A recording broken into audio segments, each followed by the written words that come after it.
Sapiens അക്കാദമിയുടെ പുതിയൊരു വീഡിയോയിലേക്ക് എല്ലാവർക്കും സ്വാഗതം. അപ്പോൾ നമ്മളിന്ന് ഡിസ്കസ് ചെയ്യാൻ പോകുന്നത് നമ്മുടെ RRB NTPC അഥവാ നോൺ ടെക്നിക്കൽ പോപ്പുലർ കാറ്റഗറീസ് എന്ന് പറയുന്ന പോസ്റ്റിലേക്കുള്ള നോട്ടിഫിക്കേഷൻ, അതിലേക്കുള്ള റിക്രൂട്ട്മെൻറ്റിൻ്റെ നോട്ടിഫിക്കേഷൻ ഓൾറെഡി വന്നിട്ടുണ്ട്. അപ്പോൾ നമ്മുടെ ആ ഒരു റിക്രൂട്ട്മെൻറ്റിൻ്റെ നമ്മുടെ ആ ഒരു എംപ്ലോയ്മെൻറ്റ് നമ്പർ വരുന്നത് CEN 05/2024 ആണ്. അതുപോലെ തന്നെ നമ്മൾ ഈ CEN നമ്പർ 05/2024 പറയുന്ന പോലെ തന്നെ അതിൽ 06 വരുന്നുണ്ട്. അതായത് 05 വരുന്നത് നമ്മുടെ ഗ്രാജുവേറ്റ് ലെവൽ, അതായത് ഡിഗ്രിക്കാർക്കുള്ള പോസ്റ്റിലേക്കുള്ള എക്സാമിൻ്റെയും, അതുപോലെ 06 വരുന്നത് നമ്മുടെ അണ്ടർ ഗ്രാജുവേറ്റ് പോസ്റ്റിൻ്റെയാണ്. ഓക്കെ, ഇപ്പോൾ രണ്ടിൻ്റെ നോട്ടിഫിക്കേഷൻ ഓൾറെഡി നമുക്ക് നമ്മുടെ RRBയുടെ ഒഫീഷ്യൽ വെബ്സൈറ്റിലൊക്കെ ഓൾറെഡി അവൈലബിൾ ആണ്. നമുക്ക് എന്ത് ചെയ്യാൻ പറ്റും, അതിൽ ലിങ്കിൽ ക്ലിക്ക് ചെയ്ത് നമുക്ക് നമ്മുടെ ആപ്ലിക്കേഷൻ നമുക്ക് കൊടുക്കാവുന്നതാണ്. ഓക്കെ, അപ്പോൾ നമുക്ക് എന്താ ഇപ്പം ചിലപ്പോൾ ഒരു പക്ഷേ റെയിൽവേയുടെ എക്സാമിനെ കുറിച്ച് പ്രത്യേകിച്ച് ധാരണയില്ലാത്ത പുതിയ ഉദ്യോഗാർത്ഥികൾക്ക് എന്തായിരിക്കും കൃത്യമായിട്ടൊരു ഐഡിയ ഉണ്ടായിരിക്കണം അല്ലേ, എന്താണ് നമ്മൾ എക്സാമിനെ കുറിച്ച്, നമ്മൾ എങ്ങനെയാണ് അല്ലെങ്കിൽ എക്സാം അപ്ലൈ ചെയ്യേണ്ടത്, നമുക്ക് എന്തൊക്കെയായിരിക്കും പഠിക്കേണ്ടായിരിക്കാം, നമ്മുടെ എക്സാമിൻ്റെ പാറ്റേൺ എങ്ങനെയായിരിക്കും, അല്ലെങ്കിൽ ഏത് സമയത്തായിരിക്കും എക്സാം വരുന്നുണ്ടായിരിക്കുക, അതുപോലെ തന്നെ നമുക്ക് ഈ എക്സാം കിട്ടിക്കഴിഞ്ഞാൽ നമുക്ക് ആ ഒരു എക്സാമിൽ ക്വാളിഫൈ ചെയ്യാൻ പറ്റിയാൽ നമുക്ക് ഏത് തരത്തിലുള്ള ജോലിയായിരിക്കും കിട്ടുന്നുണ്ടായിരിക്കും. അപ്പോൾ അങ്ങനെയുള്ള കാര്യങ്ങളൊക്കെ പ്രത്യേകിച്ചും ചിലപ്പം പുതിയ ആളുകൾക്ക് അറിയാത്തൊരു പ്രശ്നം ഉണ്ടായിരിക്കും. അപ്പോൾ നമുക്ക് തുടക്കം തൊട്ട് എന്ത് ചെയ്യും, ബേസിക് ലെവലോട്ട് നമുക്കെല്ലാം പറഞ്ഞു തുടങ്ങാം. അതായത് നമ്മുടെ ഈ ഒരു CEN നമ്പറിലെ ഇവിടെ പറയുന്നത് CEN എന്ന് പറയുന്നത് ഇവിടെ മേലെ കൊടുത്ത പോലെ തന്നെ സെൻട്രലൈസ്ഡ് എംപ്ലോയ്മെൻറ്റ് നോട്ടീസാണ്. ഓക്കെ, അപ്പോൾ സാധാരണഗതിയിൽ നമ്മുടെ റെയിൽവേൻ്റെ എക്സാമിന് സാധാരണ നമുക്ക് CEN എന്നുള്ള നമ്പർ വെച്ചാണ് പറയാറുള്ളത്. അപ്പോൾ 05/2024 എന്ന് പറയുമ്പോൾ നമുക്ക് പറയാൻ പറ്റും നമ്മുടെ 2024 അഞ്ചാമത്തെ സെൻട്രലൈസ്ഡ് എംപ്ലോയ്മെൻറ്റ് നോട്ടീസാണ് വരുന്നത്. ഓക്കെ, 5 ഇപ്പോൾ 6 വന്നിട്ടുണ്ട്. അപ്പോൾ മൊത്തം 6 നോട്ടിഫിക്കേഷൻ ഇപ്പോൾ ഓൾറെഡി പല നമ്മുടെ റെയിൽവേയിലെ പല മേഖലകളിലേക്കുള്ള റിക്രൂട്ട്മെൻറ്റ് പ്രോസസ്സിൻ്റെ കാര്യങ്ങൾ നടന്നുകൊണ്ടിരിക്കുകയാണ്. ഓക്കെ, അപ്പോൾ നമ്മുടെ നിങ്ങൾക്ക് അറിയുന്ന പോലെ തന്നെ ചിലപ്പം RRBയുടെ എക്സാം എല്ലാം കണ്ടക്ട് ചെയ്യുന്നത് നമ്മുടെ റെയിൽവേ റിക്രൂട്ട്മെൻറ്റ് ബോർഡാണ്. ഒരു ബോർഡാണ് നമ്മുടെ എക്സാം എല്ലാം കണ്ടക്ട് ചെയ്യുന്നത്. ഓക്കെ, അപ്പോൾ നമുക്ക് നോക്കാം എന്തൊക്കെയാണ് ഇതിപ്പോൾ നോക്കാം. അപ്പോൾ നമ്മൾ ആദ്യം പറയാൻ പോകുന്ന നമ്മുടെ CEN നമ്പർ 05, അതായത് നോൺ ടെക്നിക്കൽ പോപ്പുലർ കാറ്റഗറീസ് ആണ്. അപ്പോൾ ശ്രദ്ധിക്കണം, നമ്മൾ NTPC എന്ന് പറയുമ്പോൾ അല്ലെ, അതിൻ്റെ ഫുൾ ഫോമാണ് നിങ്ങൾക്കിവിടെ കാണുന്നതായിരിക്കുക, നോൺ ടെക്നിക്കൽ പോപ്പുലർ കാറ്റഗറീസ്. അതുപോലെ ഗ്രാജുവേറ്റ് ലെവൽ, നമുക്ക് ഡിഗ്രി ക്വാളിഫിക്കേഷനുള്ളവർക്ക് അപ്ലൈ ചെയ്യാൻ പറ്റിയ പോസ്റ്റിലേക്കുള്ള എക്സാമിൻ്റെ കാര്യം നമ്മൾ ആദ്യം പറയാൻ തുടങ്ങുന്നത്. ഓക്കെ, അപ്പോൾ നോൺ ടെക്നിക്കൽ എന്ന് പറയുമ്പോൾ നമുക്ക് പറയാൻ പറ്റില്ലേ, നമുക്ക് ശരിക്കും ടെക്നിക്കൽ അല്ലാത്ത പോസ്റ്റുകളാണ്. അപ്പോൾ നമുക്ക് സാധാരണ കേട്ടിട്ടുണ്ടായിരിക്കും നിങ്ങൾ ജൂനിയർ എഞ്ചിനീയർ അല്ലെങ്കിൽ സീനിയർ സെക്ഷൻ എഞ്ചിനീയർ എന്നൊക്കെ കേട്ടിട്ടുണ്ടായിരിക്കും. അപ്പോൾ നമ്മുടെ എഞ്ചിനീയറിംഗ് വിഭാഗം എന്ന് പറയുന്നത് എന്താണ്, എഞ്ചിനീയർ എന്ന് പറയുമ്പോൾ ടെക്നിക്കൽ കാറ്റഗറീസ് ആണ് അല്ലേ. അപ്പോൾ നമുക്ക് സാധാരണ എഞ്ചിനീയറിംഗ് വിഭാഗത്തിൽ നമുക്ക് സാധാരണ വരുന്നതെന്ന് വെച്ചാൽ നമുക്ക് സാധാരണ നമ്മുടെ ടെക്നിക്കൽ പോസ്റ്റ് എന്ന് പറയുമ്പോൾ നമുക്ക് ഏറ്റവും ചെറിയ ടെക്നിക്കൽ പോസ്റ്റ് എന്ന് പറയുന്നത് നമ്മുടെ ടെക്നീഷ്യൻ, അതുപോലെ തന്നെ നമ്മുടെ ഗ്രൂപ്പ് D പോസ്റ്റ്, ഇതൊക്കെ ശരിക്കും നമ്മുടെ ടെക്നിക്കൽ പോസ്റ്റുകളാണ്. ടെക്നീഷ്യൻ, ഗ്രൂപ്പ് D പോസ്റ്റ്, പിന്നെ നിങ്ങൾക്ക് അറിയുന്നതായിരിക്കും ALP അഥവാ അസിസ്റ്റൻറ്റ് ലോക്കോ പൈലറ്റ്, നമ്മുടെ ട്രെയിനിൻ്റെ എൻജിൻ ഡ്രൈവർ അല്ലേ, അല്ലെങ്കിൽ നമുക്ക് ലോക്കോ പൈലറ്റ് എന്ന് വിളിക്കാൻ പാവും. അതിന് നമ്മൾ പറയാം ALP എന്നാണ് ഷോർട്ടായിട്ട് പറയാറുള്ളത്, അസിസ്റ്റൻറ്റ് ലോക്കോ പൈലറ്റ്. അപ്പോൾ അതിൻ്റെ ഓൾറെഡി ALPൻ്റെ ഓൾറെഡി നമ്മുടെ നോട്ടിഫിക്കേഷൻ വന്നു കഴിഞ്ഞു. അതുപോലെ നമുക്കിനിപ്പോൾ അപ്ലൈ ചെയ്യാൻ കഴിയില്ല, ഓൾറെഡി അതിൻ്റെ സമയമൊക്കെ കഴിഞ്ഞു. അതിൻ്റെ എക്സാം മിക്കവാറും ഒക്ടോബർ നവംബറിലൊക്കെ ആയിരുന്നു തുടങ്ങുന്നുണ്ടായിരിക്കും. ഓക്കെ, അതുപോലെ ജൂനിയർ എഞ്ചിനീയറും സീനിയർ സെക്ഷൻ എഞ്ചിനീയറൊക്കെ നമുക്ക് വരുന്നത് നമ്മുടെ ടെക്നിക്കൽ കാറ്റഗറിയിലാണ് നമുക്ക് വരുന്നുണ്ടായിരിക്കും. എന്നാൽ നിങ്ങൾക്ക് അറിയുന്ന പോലെ തന്നെ ഇപ്പോൾ നമുക്ക് ഒരു ട്രെയിനിൽ നമുക്ക് യാത്ര ചെയ്യണം, നമുക്ക് ടിക്കറ്റ് എടുക്കുന്നുണ്ടായിരിക്കും അല്ലേ.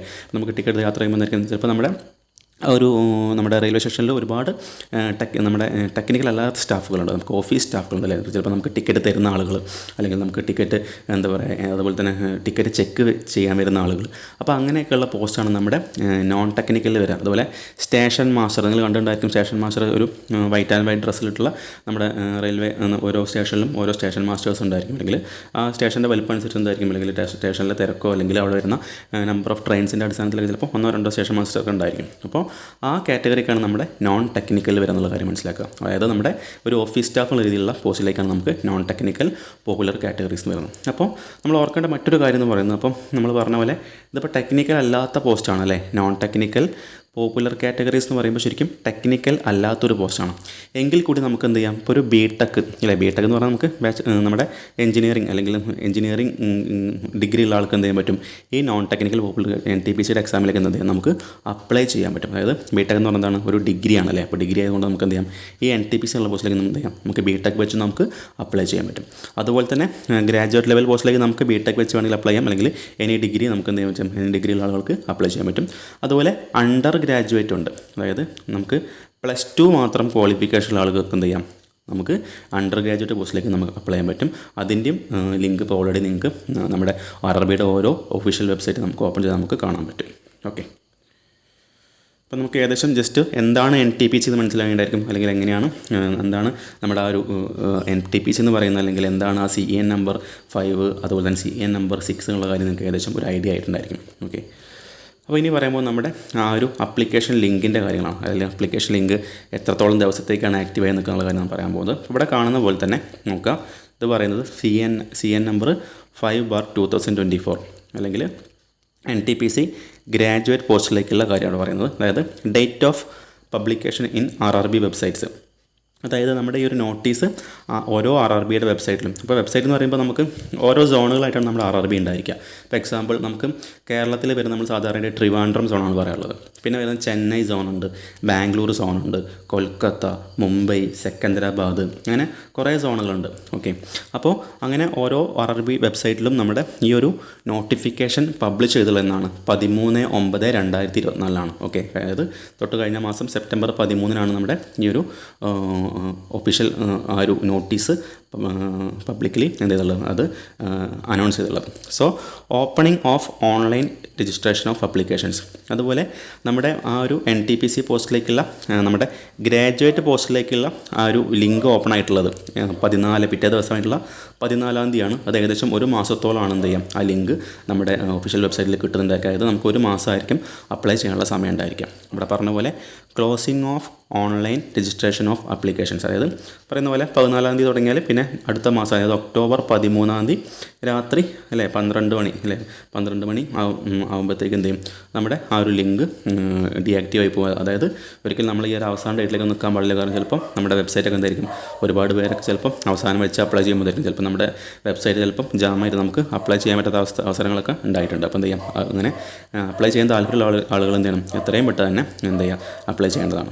ഓക്കെ, ഇനി അതുപോലെ നമുക്ക് പറയാൻ പറ്റും, ഇവിടെ അടുത്ത സെക്ഷൻ നോക്കുക, date for fee payment after closing date. ഇപ്പോൾ ശരിക്കും 13-ാം തീയതി എന്ത് ചെയ്യും, നമുക്ക് അപ്ലൈ ചെയ്യാനുള്ള സമയം കഴിയും. അതായത് അപ്ലൈ ചെയ്യാന്ന് പറഞ്ഞാൽ നമുക്ക് നമ്മുടെ ബേസിക് ഡീറ്റെയിൽസുകൾ, നമ്മുടെ എന്താ പറയുക, പേര്, അച്ഛൻ്റെ പേര്, അമ്മയുടെ പേര്, നമ്മുടെ ക്വാളിഫിക്കേഷൻ, നമ്മുടെ ഓരോ SLC അതുപോലെ BTech അല്ലെങ്കിൽ +2 ഇതിൻ്റെയൊക്കെ കാര്യങ്ങൾ നമുക്ക് എൻ്റർ ചെയ്യേണ്ട, ആധാർ നമ്പറൊക്കെ കൊടുക്കാണ്ടായിരിക്കും.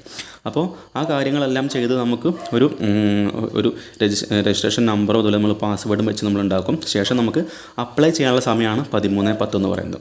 ഓക്കെ, അത് അവസാന ദിവസമാണ് 13/10. എന്നാലും നമുക്ക് എന്ത് ചെയ്യാം, അപ്ലൈ ചെയ്തതിന് ശേഷം നമുക്ക് 14 തൊട്ട് 15-ാം തീയതി വരെ എന്ത് ചെയ്യാം, നമുക്ക് വേണമെങ്കിൽ ഫീ അടയ്ക്കാനുള്ള സമയം കൂടിയുണ്ട്. ഓക്കെ, അപ്ലൈ ചെയ്തതിന് ശേഷം നമുക്ക് എന്ത് ചെയ്യാം, 14 തൊട്ട് 15-ാം തീയതി വരെ നമുക്ക് എന്ത് ചെയ്യാൻ പറ്റും, ഫീ അടയ്ക്കാനുള്ള ഒരു സമയം കൂടി ഉണ്ടായിരിക്കും. ഓക്കെ, അതുപോലെ ഇവിടെ ലാസ്റ്റ് കാണുന്ന പോലെ നിങ്ങൾക്കിവിടെ കാണുന്നുണ്ടായിരിക്കും, ലാസ്റ്റ് കൊടുത്ത് date for modification window for corrections in any application form with payment of modification fee. Okay, ഇപ്പോൾ പറയുന്നത് എന്താ വെച്ചാൽ, ഇപ്പോൾ നമ്മൾ എന്തെങ്കിലും കാരണവശാൽ ഇപ്പോൾ നമ്മൾ അപ്ലൈ ചെയ്യുന്ന സമയത്ത് ഏതെങ്കിലും ഡീറ്റെയിൽസ് കൊടുക്കുമ്പോൾ എന്തായിപ്പം എന്തെങ്കിലും വല്ല സ്പെല്ലിംഗ് മിസ്റ്റേക്കുകളോ വല്ല ടൈപ്പിംഗ് മിസ്റ്റേക്കുകളോ ഒക്കെ സംഭവിച്ചിട്ട് എന്തെങ്കിലും നമുക്ക് കറക്ഷൻ ചെയ്യാനുള്ള ആ ഒരു ഒരു അവസരമാണ് 16-ാം തീയതി തൊട്ട് 25-ാം തീയതി വരെ. ഓക്കെ, ഒക്ടോബർ 16 തൊട്ട് ഒക്ടോബർ 25 വരെയാണ് അതിന് സമയം ഉണ്ടായിരിക്കും. ഓക്കെ, ഇനി എന്തെങ്കിലും നമുക്കൊരു അബദ്ധവശാൽ നമുക്ക് മിസ്റ്റേക്ക് സംഭവിച്ചിട്ടുണ്ടെങ്കിൽ അത് മോഡിഫൈ ചെയ്യാനുള്ള സമയമാണ് നമ്മുടെ 16-ാം തീയതി തൊട്ട് 25 വരെയുള്ള സമയം.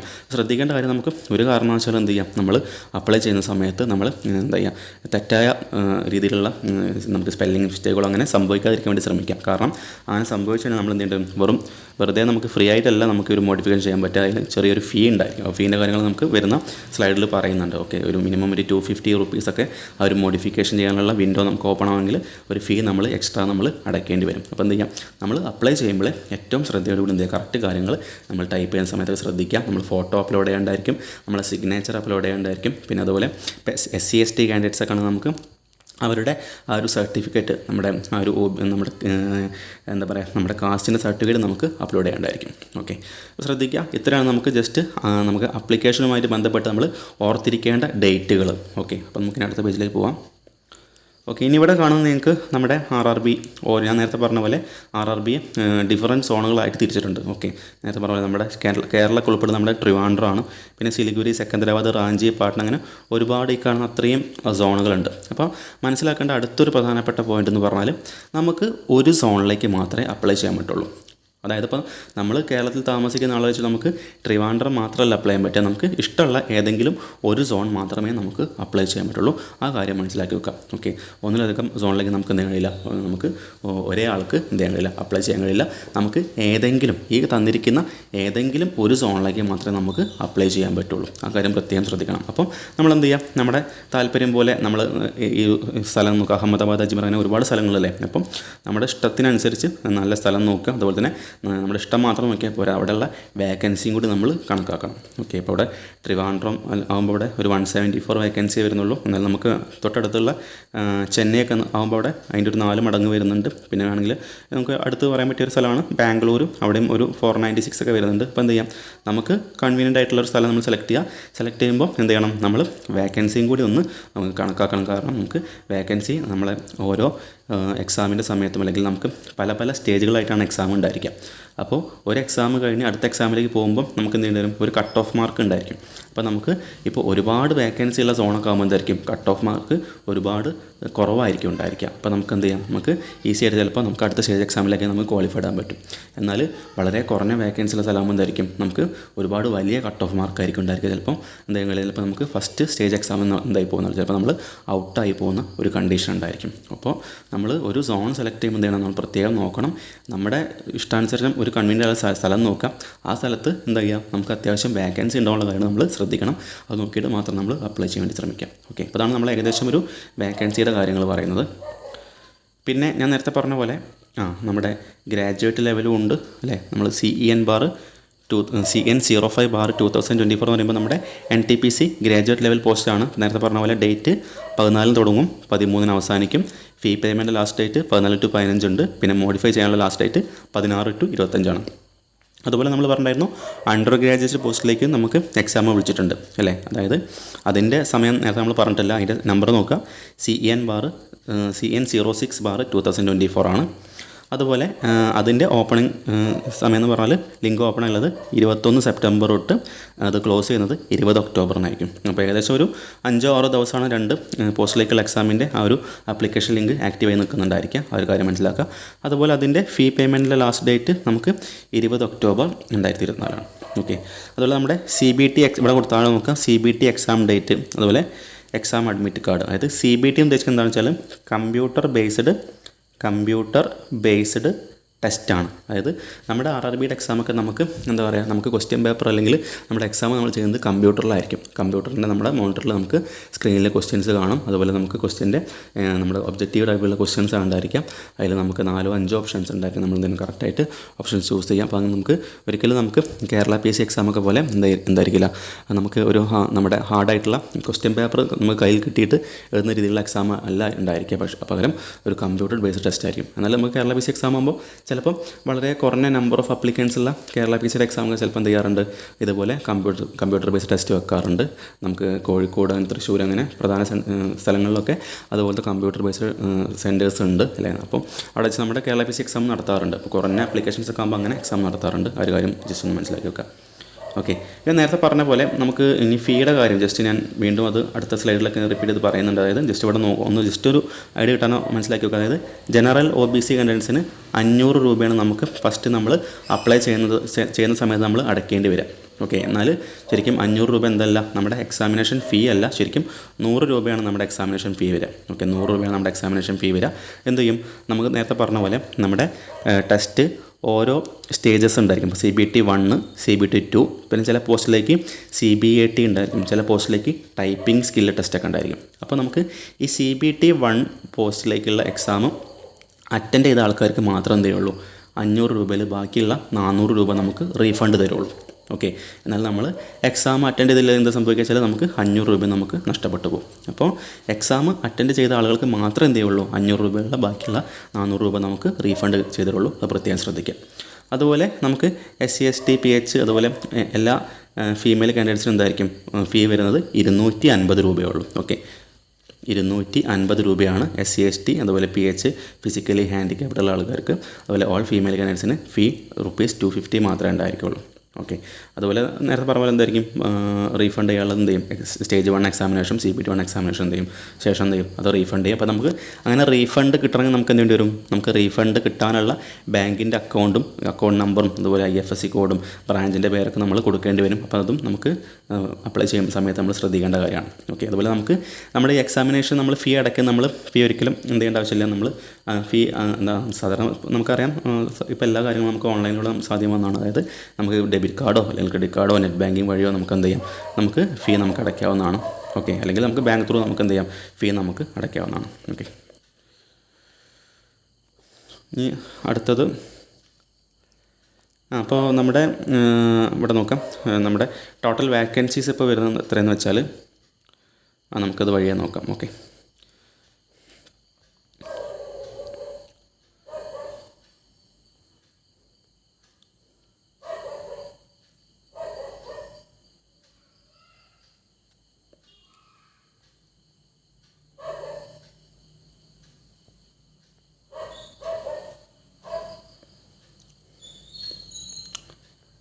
ഓക്കെ, നമുക്ക് നോക്കി തുടങ്ങാം. അതായത് നമ്മൾ നേരത്തെ പറഞ്ഞ പോലെ തന്നെ നമ്മുടെ ഓരോ RRBയുടെ ഒഫീഷ്യൽ വെബ്സൈറ്റിൽ നമ്മൾ ഗൂഗിൾ വഴി കയറി കഴിഞ്ഞാൽ നമുക്ക് നമ്മുടെ ഈ ഒരു CEN 05/2024ൻ്റെയും 06/2024ൻ്റെയും ഒരു കംപ്ലീറ്റ് നോട്ടിഫിക്കേഷൻ്റെ PDF നമുക്ക് അവൈലബിൾ ആണ്. അപ്പോൾ നിങ്ങൾ എന്ത് ചെയ്യണം, എക്സാമിന് അപ്ലൈ ചെയ്യുന്നതിന് മുന്നേ നിങ്ങൾ ഒരു തവണയെങ്കിലും എന്ത് ചെയ്യണം, ആ ഒരു കംപ്ലീറ്റ് ആയിട്ടുള്ള ആ ഒരു നോട്ടിഫിക്കേഷൻ മുഴുവനായിട്ടും വായിച്ച് മനസ്സിലാക്കേണ്ട ഒരു ആവശ്യകത ഉണ്ട്. അല്ലെങ്കിൽ നമുക്ക് എന്തായിരിക്കും, നമുക്ക് അപ്ലൈ ചെയ്യുന്ന സമയത്ത് പല ബുദ്ധിമുട്ടുകളും അല്ലെങ്കിൽ നമുക്ക് ഭാവിയിൽ എക്സാം അറ്റൻഡ് ചെയ്യാൻ പോകുമ്പോഴൊക്കെ നമുക്ക് പല അറിവില്ലായ്മ കാരണം നമുക്ക് പല അബദ്ധങ്ങളും സംഭവിക്കാനുള്ള ചാൻസ് ഉണ്ട്. അപ്പോൾ നിങ്ങൾ ഈ ഒരു റെയിൽവേൻ്റെ എക്സാം എന്നല്ല, നമ്മൾ ഏതൊരു എക്സാമിനും അല്ലേ, ഇപ്പം സാധാരണ നമുക്കറിയുന്നതാണ്. ഇപ്പോൾ ഒരു പുതിയൊരു കോഴ്സിന് നമ്മൾ അപ്ലൈ ചെയ്യുന്ന സമയത്തിൽ, ഇപ്പോൾ നമ്മളൊരു ഡിഗ്രിക്ക് അപ്ലൈ ചെയ്യുമ്പോൾ അല്ലെങ്കിൽ നമ്മളൊരു പോളിടെക്നിക്കിലേക്കോ അല്ലെങ്കിൽ നമ്മളൊരു എഞ്ചിനീയറിംഗ് കോളേജിലേക്ക് നമ്മൾ അപ്ലൈ ചെയ്യുമ്പോൾ അത് നമുക്ക് പ്രോസ്പെക്ടസ് അവൈലബിൾ ആയിരിക്കും. നമ്മൾ എന്ത് ചെയ്യണം, ഒരു തവണയെങ്കിലും മിക്കവാറും എന്ത് ചെയ്യണം, അത് വായിച്ച് കൃത്യമായിട്ടുള്ള എല്ലാ ഡീറ്റെയിൽസും ഒന്ന് വായിച്ച് മനസ്സിലാക്കിയ ശേഷം മാത്രമേ നമ്മളതിന് അപ്ലൈ ചെയ്യാൻ പാടുള്ളൂ. കാരണം നമുക്ക് അല്ലെങ്കിൽ എന്തായിരിക്കും, നമുക്ക് വഴിയിൽ പോകുന്ന യാത്രയിൽ എന്തായിരിക്കും ചിലപ്പോൾ എന്തെങ്കിലും അബദ്ധങ്ങൾ പറ്റിയിട്ട് ചിലപ്പോൾ അറിവില്ലായ്മ കാരണം ചിലപ്പോൾ എന്തെങ്കിലും മിസ്റ്റേക്കുകൾ സംഭവിക്കാനുള്ള ചാൻസ് ഉണ്ടായിരിക്കും. അപ്പോൾ നിങ്ങൾ എന്ത് ചെയ്യണം, നമ്മൾ അപ്ലൈ ചെയ്യുന്നതിന് മുന്നേ ഒരു തവണയെങ്കിലും എന്ത് ചെയ്യാം, മൊത്തത്തിലൊന്ന് വായിച്ച് പ്രധാനപ്പെട്ട പോയിൻറ്റ്സൊക്കെ എന്ത് ചെയ്യാം, ഒന്ന് മാർക്ക് ചെയ്ത് വെക്കാം. അപ്പോൾ ഞാൻ മിക്കവാറും നമുക്ക് അത്യാവശ്യമുള്ള എല്ലാ പോയിൻറ്റ്സും നമ്മൾ ഈ ഒരു വീഡിയോയിൽ ഉൾപ്പെടുത്താൻ വേണ്ടി ശ്രമിക്കുന്നുണ്ട്. അപ്പോൾ നിങ്ങൾ പ്രത്യേകം ശ്രദ്ധിക്കാം. അപ്പോൾ നമുക്ക് നോക്കാം. ഇതിൽ നമുക്ക് നേരത്തെ പറഞ്ഞ പോലെ നിങ്ങൾ എന്ത് ചെയ്യുക, ആദ്യം RRBയുടെ ഒഫീഷ്യൽ വെബ്സൈറ്റിൽ കയറി എന്ത് ചെയ്യുക, നിങ്ങൾ CEN/05ൻ്റെയും 06ൻ്റെയും എന്ത് ചെയ്യുക, PDF ഡയറക്റ്റ് നമുക്ക് ഗൂഗിളിൽ അടിച്ചു കഴിഞ്ഞാൽ നമുക്ക് എന്ത് ചെയ്യും, ഡയറക്റ്റ് നമുക്ക് PDF അവൈലബിൾ ആണ്. ഒരു 6-7 MB PDF ആയിരിക്കും. നിങ്ങൾ കംപ്ലീറ്റ് എന്ത് ചെയ്യുക, ഒന്ന് വായിച്ച് നോക്കിയതിന് ശേഷം മാത്രം അപ്ലൈ ചെയ്ത് നോക്കാം. അപ്പോൾ നമുക്കിവിടെ ഫസ്റ്റ് നോക്കാം.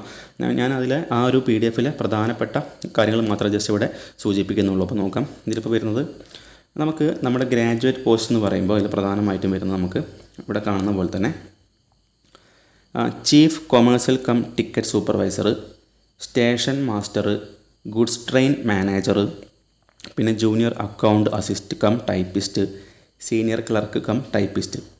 പ്രധാനമായിട്ട് ഈ ഒരു 5 പോസ്റ്റിലേക്കാണ് ഇപ്പോൾ നമുക്ക് ഗ്രാജുവേറ്റ് ലെവലുള്ള ആപ്ലിക്കേഷൻ വന്നിട്ടുള്ളത്. ഓക്കെ, അപ്പോൾ chief commercial cum ticket supervisor നമുക്കൊന്ന് മനസ്സിലാവില്ല എന്തായിരിക്കും അത്. നമ്മുടെ ആ ഒരു ടിക്കറ്റ് ചെക്കർ അല്ലെങ്കിൽ നമ്മൾ പറയുന്ന TTR എന്നൊക്കെ പറയുന്ന ആ ഒരു പോസ്റ്റാണ് ശരിക്കും chief commercial cum ticket supervisor എന്ന് പറയുന്നത്. നിങ്ങൾക്ക് ഓൾറെഡി അറിയുന്നതാണ്, നിങ്ങൾ എല്ലാ സ്റ്റേഷനിലും കണ്ടിട്ടുണ്ടായിരിക്കും സ്റ്റേഷൻ മാസ്റ്ററുടെ റൂം ഉണ്ടായിരിക്കും അല്ലേ. അതുപോലെ ഗുഡ്സ് ട്രെയിൻ മാനേജർ എന്ന് പറഞ്ഞാൽ നമ്മുടെ ഗുഡ്സ് ട്രെയിൻ അല്ലെങ്കിൽ നമ്മുടെ ട്രെയിനിൽ നമുക്ക് ഏറ്റവും ബാക്കിലെ കമ്പാർട്ട്മെൻറ്റിൽ ആരുണ്ടായിരിക്കും, നമുക്ക് ഗാർഡ് ഉണ്ടായിരിക്കും. അപ്പോൾ അതുപോലത്തെ ഒരു പോസ്റ്റാണ് ഗുഡ്സ് ട്രെയിൻ മാനേജർ എന്ന് പറയുന്നത്. പിന്നെ ലാസ്റ്റ് കാണുന്ന 2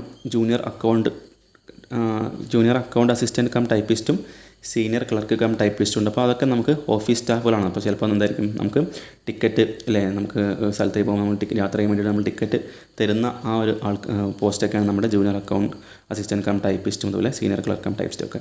ഓക്കെ, ജസ്റ്റ് ഒന്ന് മനസ്സിലാക്കി വെക്കുക. ഇതൊക്കെയാണ് നമ്മുടെ ആ ഒരു ഗ്രാജുവേറ്റ് ലെവലിലെ പോസ്റ്റുകളൊന്ന് മനസ്സിലാക്കി വെക്കുക. ഓക്കെ, അതുപോലെ നമുക്ക് ഇപ്പോൾ ഇവിടെ നമ്മുടെ വാക്കൻസീൻ്റെ കാര്യമാണ് കൊടുത്തുള്ളത്. Okay, details of vacancies. അതായത് മനസ്സിലാക്കേണ്ട ഒരു കാര്യം, നമുക്ക് ഏജ് ലിമിറ്റ് പറയുന്നത് അതിവിടെ നോക്കാം. Graduate post with minimum education qualification of a university degree or its equivalent and age between 18 to 36 years. Okay, അപ്പോൾ അതുപോലെ തന്നെ ആസ് ഓൺ 1/1/2025. അതായത് നമ്മുടെ ഈ ഒരു ഗ്രാജുവേറ്റ് ലെവലിലേക്കുള്ള പോസ്റ്റിലേക്കുള്ള മിനിമം ക്വാളിഫിക്കേഷൻ എന്ന് പറയുന്നത് എന്താണ്, നമ്മുടെ ഏതെങ്കിലും ഒരു യൂണിവേഴ്സിറ്റിയിലെ ഡിഗ്രി അല്ലെങ്കിൽ അതിന് ഇക്വലായിട്ടുള്ള ഒരു ക്വാളിഫിക്കേഷനാണ് നമുക്ക് മിനിമം ക്വാളിഫിക്കേഷൻ എഡ്യൂക്കേഷൻ ക്വാളിഫിക്കേഷനായിട്ട് പറയുന്നത്. അതുപോലെ ഇപ്പോൾ ശ്രദ്ധിക്കേണ്ട കാര്യം 18 തൊട്ട് 36 വയസ്സ് വരെയാണ് നമ്മുടെ ഏജ് ലിമിറ്റ് പറയുന്നത്. അതുപോലെ 18 to 36 എന്ന് പറയുമ്പോൾ അതിൽ OBC കാറ്റഗറീസിനും SC/ST കാറ്റഗറീസിനൊക്കെ എന്തുണ്ടായിരിക്കും, വയസ്സിന് ഇളവുണ്ടായിരിക്കും. അതുപോലെ നമ്മൾ ഏജ് കണക്കാക്കുന്നത് എന്നോട്ടിട്ടാണ് 1/1/2025. ഓക്കെ, അപ്പോൾ 1/1/2025 18 വയസ്സായിരിക്കണം. അതുപോലെ തന്നെ 36 വയസ്സ് കഴിയാനും പാടില്ല. എന്നാൽ നമുക്ക് ഈ പറഞ്ഞ പോലെ OBC കാറ്റഗറീസിനും അതുപോലെ SC/ST കാറ്റഗറീസിനും അതുപോലെ പല കാറ്റഗറീസിനും എന്തായിരിക്കും അവിടെ ഏജ് ലിമിറ്റ് ഉണ്ടായിരുന്ന കാര്യം നിങ്ങൾക്ക് ഓൾറെഡി അറിയുന്നതാണ്. അതൊന്ന് മനസ്സിലാക്കി വെക്കാം. അതുപോലെ തന്നെ നമുക്കിനി താഴെ നമ്മുടെ ഒരു ടേബിൾ കൊടുത്തിട്ടുണ്ട്. ഇപ്പോൾ നേരത്തെ പറഞ്ഞ പോലെ നമ്മുടെ ഈ ടേബിൾ നോക്കിയാൽ മനസ്സിലാവും. ഇവിടെ ഫസ്റ്റ് സീരിയൽ നമ്പർ, അതുപോലെ നെയിം ഓഫ് പോസ്റ്റ്. നേരത്തെ പറഞ്ഞ പോലെ 5 പോസ്റ്റുകളുണ്ടല്ലേ. Chief commercial cum ticket supervisor, station master, goods train manager, junior account cum assistant cum typist, senior clerk cum typist. അതുപോലെ അതിൻ്റെ ഓരോ പോസ്റ്റിനും ഓരോ ലെവലുകളാണ് വരുന്നത്. അതായത് നമ്മുടെ ആ ഒരു പോസ്റ്റിൻ്റെ പ്രയോറിറ്റി അല്ല, അതിൻ്റെ ഇപ്പോൾ ഇവിടെ 6 കൊടുത്തിട്ടുണ്ട്. ഇത് 6 ആണ്. 5 5 5. അതായത് ആ ലെവൽ മാറുമ്പോൾ എന്തായിരിക്കും അവരുടെ ബേസിക് പേ സ്കെയിലൊക്കെ എന്തായിരിക്കും, വിലക്ക് വ്യത്യാസം ഉണ്ടായിരിക്കും. അതായത് അവരുടെ സാലറിയിലൊക്കെ വലിയ വ്യത്യാസങ്ങളുണ്ടായിരിക്കും. അപ്പോൾ ഈ ഫസ്റ്റ് വരുന്ന സ്റ്റേഷൻ മാസ്റ്ററും chief commercial cum ticket supervisor എന്താണ്, ലെവൽ 6 വരുന്നതാണ്. അപ്പോൾ അവരുടെ ബേസിക് പേ എന്ന് പറഞ്ഞാൽ 35,400 ആയിരിക്കും.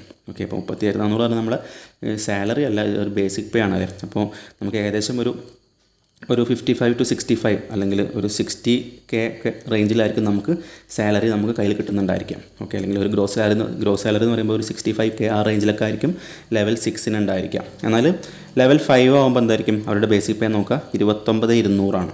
അപ്പോൾ അവർക്കും ഏകദേശം ഒരു 50 to 55K ആയിരിക്കും ഒരു ഗ്രോസ് സാലറി ഉണ്ടായിരിക്കുക. അപ്പോൾ ആ ഒരു കാര്യം മനസ്സിലാക്കുക. ഇവിടെ 35,600 പറയുമ്പോൾ അത് അവരുടെ എന്താണ് ശരിക്കും സാലറി അല്ല, അതൊരു ബേസിക് പേ മാത്രമാണ്. അല്ലെങ്കിൽ 29,200 പറയുമ്പോൾ ബേസിക് പേ മാത്രമാണ് നമുക്ക് കിട്ടുന്ന, അല്ലെങ്കിൽ നമുക്ക് ഗ്രോസ് സാലറി ഏകദേശം ഈ റേഞ്ചിലൊക്കെയാണ് നമുക്ക് ഉണ്ടായിരിക്കാനുള്ള കാര്യം. എന്താ ജസ്റ്റ് ഞങ്ങൾ അപ്രോക്സിമേറ്റ് പറഞ്ഞാണ്, ചില വേരിയേഷൻസ് ഒക്കെ ഉണ്ടായിരിക്കും. ഒന്ന് ജസ്റ്റ് ഒന്ന് മനസ്സിലാക്കി വെക്കാം. ഓക്കെ, അതുപോലെ ഇവിടെ ഇവിടെ അടുത്ത കോളത്തിൽ നമുക്ക് മെഡിക്കൽ സ്റ്റാൻഡേർഡ് പറയുന്നുണ്ട്.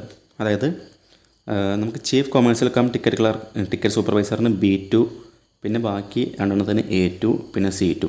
അപ്പോൾ മെഡിക്കൽ സ്റ്റാൻഡേർഡ് കൊണ്ട് ഉദ്ദേശിക്കുന്നത് വെച്ചാൽ ഇപ്പോൾ നമുക്ക് നമ്മുടെ കാഴ്ചശക്തിയൊക്കെയാണ് ഇതിൽ പ്രധാനമായിട്ടും പറയുന്നത്. ഓക്കെ, അപ്പോൾ അതിൽ A2, B2, C2 എന്നൊക്കെ പറയുമ്പോൾ അതിൽ ഓരോ സ്റ്റാൻഡേർഡിൽ എന്തായിരിക്കും നമുക്ക് ഓരോ രീതിയിലുള്ള ഇളവുകളായിരിക്കും നമുക്ക് കാഴ്ചയിലൊക്കെ ഉണ്ടാകും. ഇപ്പോൾ നിങ്ങൾ കേട്ടിട്ടുണ്ടായിരിക്കും 6/9 വിഷൻ, അല്ലെങ്കിൽ 6/6 വിഷൻ, അല്ലെങ്കിൽ 6/12 vision with or without glass ഒക്കെ കേട്ടിട്ടുണ്ടായിരിക്കും.